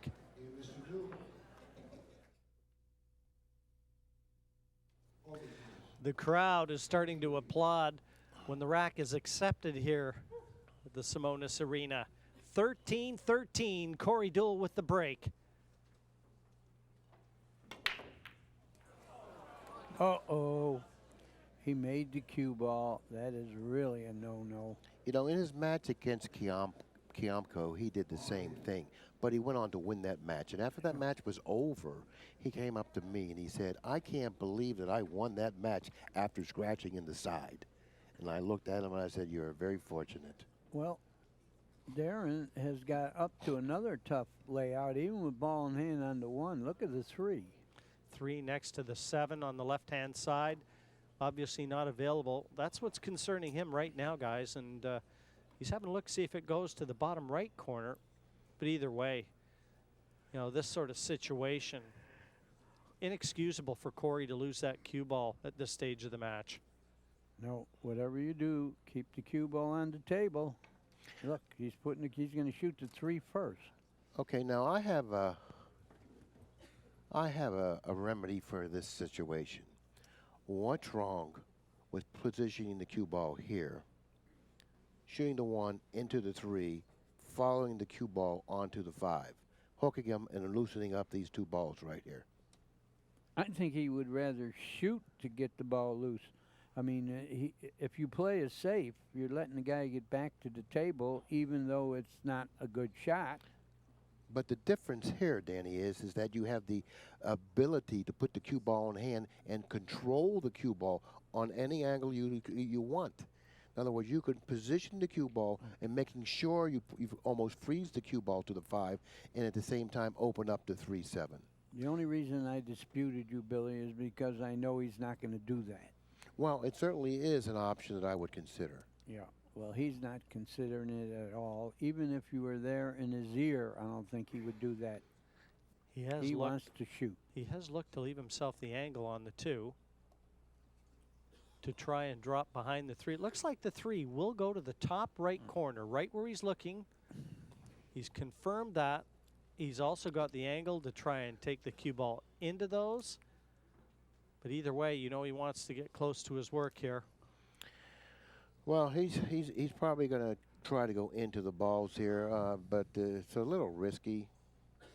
I think he's trying to fall on the 3 in that left-hand corner pocket to him. You know, he could be doing that too, and that's probably the wiser of the 2. That's what he's doing, Billy.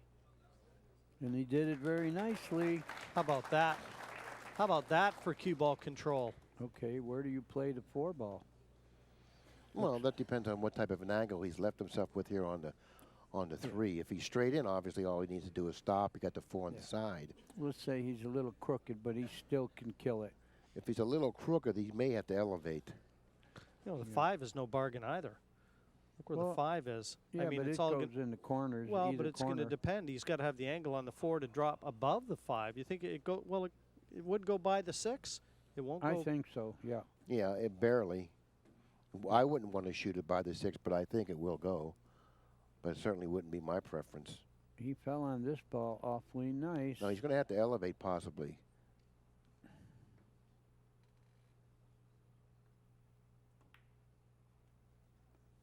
He made it, but he might have snookered himself. Wow, the cue ball bent at the very last half of a turn. At the last half of a turn, it looked like it kind of like bent around the 9. He snookered. But he played for a combination. He had the option to elevate there, but maybe he didn't like that. I think it was a mistake to play for the combination, and he got punished for it. He had a chance to kill that and shoot the 4 in the side near the 9. And now he better do something real good, or he'll lose this game, and Corey will have the advantage. He can't even hit he can't even hit this 4 ball. No. He's got to twirl it here. You know, he's got to twirl it in hopes that it ties up with the 5 ball. You know, he's taking a lot of time here just because he wants to get all these negative thoughts out of his mind. It was a bad shot that he just played, and he doesn't want it to be one of the last shots he plays in the U.S. Open. It's beautifully as he played position for the 3. Who would have thought that he would have done this? I mean, You're absolutely right. Yeah, he seemed so much in control of the table, placing the cue ball in that little area where he needed to position it, and then turn around and do this. I mean, that was really unexpected. Okay, but now that he's here, what is he going to do? He can curve it and hit the ball, but it might be suicidal. Well, Danny, he's going to have to try to spin it. Maybe He's got to twirl hit it. it. Yeah. He's got to hit it. Main thing is hit it. And if he's fortunate, it'll tie up with the 5. He can possibly maybe get behind the 7. You know, I don't know exactly what's going to happen, but I think that's a possibility, one of those two things. Part 1 is hit the ball. He's going to have to elevate a little bit, get down that masse it slightly. From our vantage point and the angle that we have, it's hard to see. Like here, he can possibly get behind the 7 or tie it up on the 5. And he was close to doing both of those things. Well, Corey doesn't have a problem here escaping this. He can cut the ball thin on the right and go towards the 9. No, he can't hit that side of the ball. He can't. No, no. Okay. He can't hit that He side of the can't. ball. Well, then that shot's no good. I'll do a Gilda Radner. Never mind.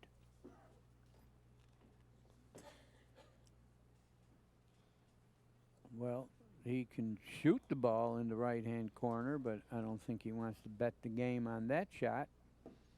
What do you do here? Yeah, this is a tough situation here. You know, I mean, it's hard to try to cut it in the upper right-hand corner. You know, he has a kiss shot that you know that's going to come short. This is worth a thought. If you notice that he can hit the 4-ball full, the 4-ball will go off the kiss. It will go over here, here, and possibly come down this way. The cue ball will follow up this way, and maybe create some distance and end up with a possible hook with these 2 balls here. And that's a possibility. It's either that or cut it in. Well, if you're going to play a phony safe, you're better off going down, shooting it, cutting it in. You don't want to give up the ball without a chance to make Well, it. the problem with cutting it in is even if you make it, you're not going to get shape on the 5. You know, You may get a bank. okay, he's going to try to reposition the cue ball behind the 8, it looks like. Let's see what he does. Uh-oh, that's not good. Why not? He's Yeah, behind okay, the 8 it now. is now. I for a while it wasn't good. It is now. Very good shot.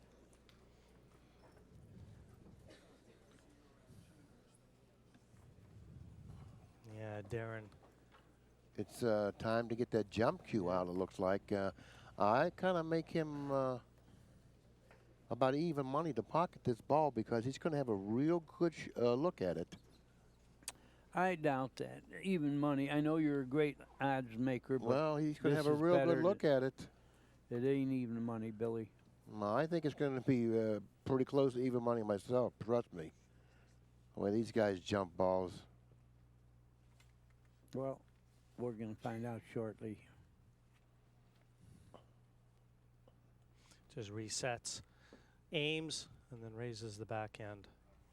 Now, jumping is not something that Darren's learned a long time ago. This will be recent. You were right, Billy. Man, what a shot. Under the circumstances, what a shot. You were right, Billy. And another thing is that shot looked like it carried the angle because you know he was going to hit it with that stun ball, that stun stroke. Like it carried the angle to end up exactly where he ended up. So therefore, all he needed to do was pocket the ball, and it looked like it carried natural position. A very good call. Huh. He's going to get the advantage again, it looks like. He's No. going to go with the Z stroke to get to the 7. Yeah, he has to make sure he stays away from the 8 coming off that second cushion. Well, he'll, if anything, he'll have a tougher shot on the 7 to make sure of that. Right. But he got perfect. Yeah, He sure did. and that could have gone wrong too. Of course. It's amazing runouts this guy's made under the pressure. Well, you can say that again. And he got perfect on the 8 to go 1 rail to the 9. It's going to be advantage Darren again. He got perfect.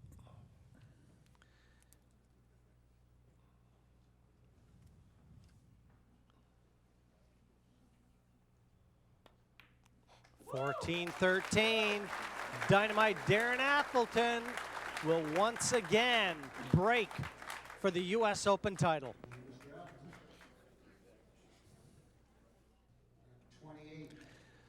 14-13. The winner gets 40 grand, the runner-up 15. But the U.S. Open title, the prestigious U.S. Open 9-ball championship. 8 in the side, the ones there, 2 at the top. The finish line has appeared for Darren Appleton. It sure has. And it's very visible. It sure has. It's very visible. All the balls are spread nicely over the table. He's going to evaluate the layout, trying to figure out if there's a problem anywhere, and he's going to attack it. And you saw Corey's eyes. Are those the eyes of a runner-up? Does he know? Well, I would guess if I were him that you might be done. Look at this. Well, he wants to make sure, this is the key shot, he wants to make sure he ends up over here on this side of the table. That's where he needs to be. And Corey with a little nod of, I think, of acceptance. He got perfect here. I mean, he's going to get close as he wants to the 4. It'll be the 5 that Corey could hope for something to go wrong with, but it's not going to be going to the 4. Exactly. If there's anything out there, there may be a problem, like Danny said, from the 4 to the 5 because of the position of the 6. Now he's going to have to play pretty good position. Well, I aim right at the 6 here, 1 rail. He undershot it to make sure. I think it's getting to be the end here, guys. I don't see what could stop him now. He would like to draw back far enough to where all he would need to do is just float down table for position for the 7, but he's got to get back. And he's gotten back, but he's gotten back too far. No, he hasn't, Billy. He could hit this on the full side, and he'll be perfect. He may have to go down table, Danny. I don't think so. I think he can hit it on the full side, and he'll be fine. Well, he's got to control himself now. Yeah, because this is all about lassoing your emotions, because you are on the cusp of your biggest career title. U.S. Open Championship. Darren Appleton, this is your time. I think we're going to see some punches. And listen to him. The celebrations are starting. The 9 in the corner pocket. And for the 3rd successive year, the U.S. Open title goes across the Atlantic. Mika Immonen won it the last 2 years. It's England's Darren Appleton. The 35th annual U.S. Open title, 15-13. He defeats a very game Corey Deuel. He showed some heart there. Yeah, there's no question. He's very deserving of the Open title. I mean, he really made some spectacular outs in crucial situations that were really pressure-packed. I mean, I really am impressed with his ability and his gutsy play.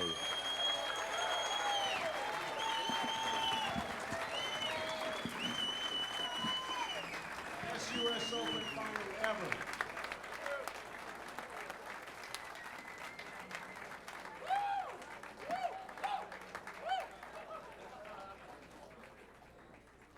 Please, everyone, stick around.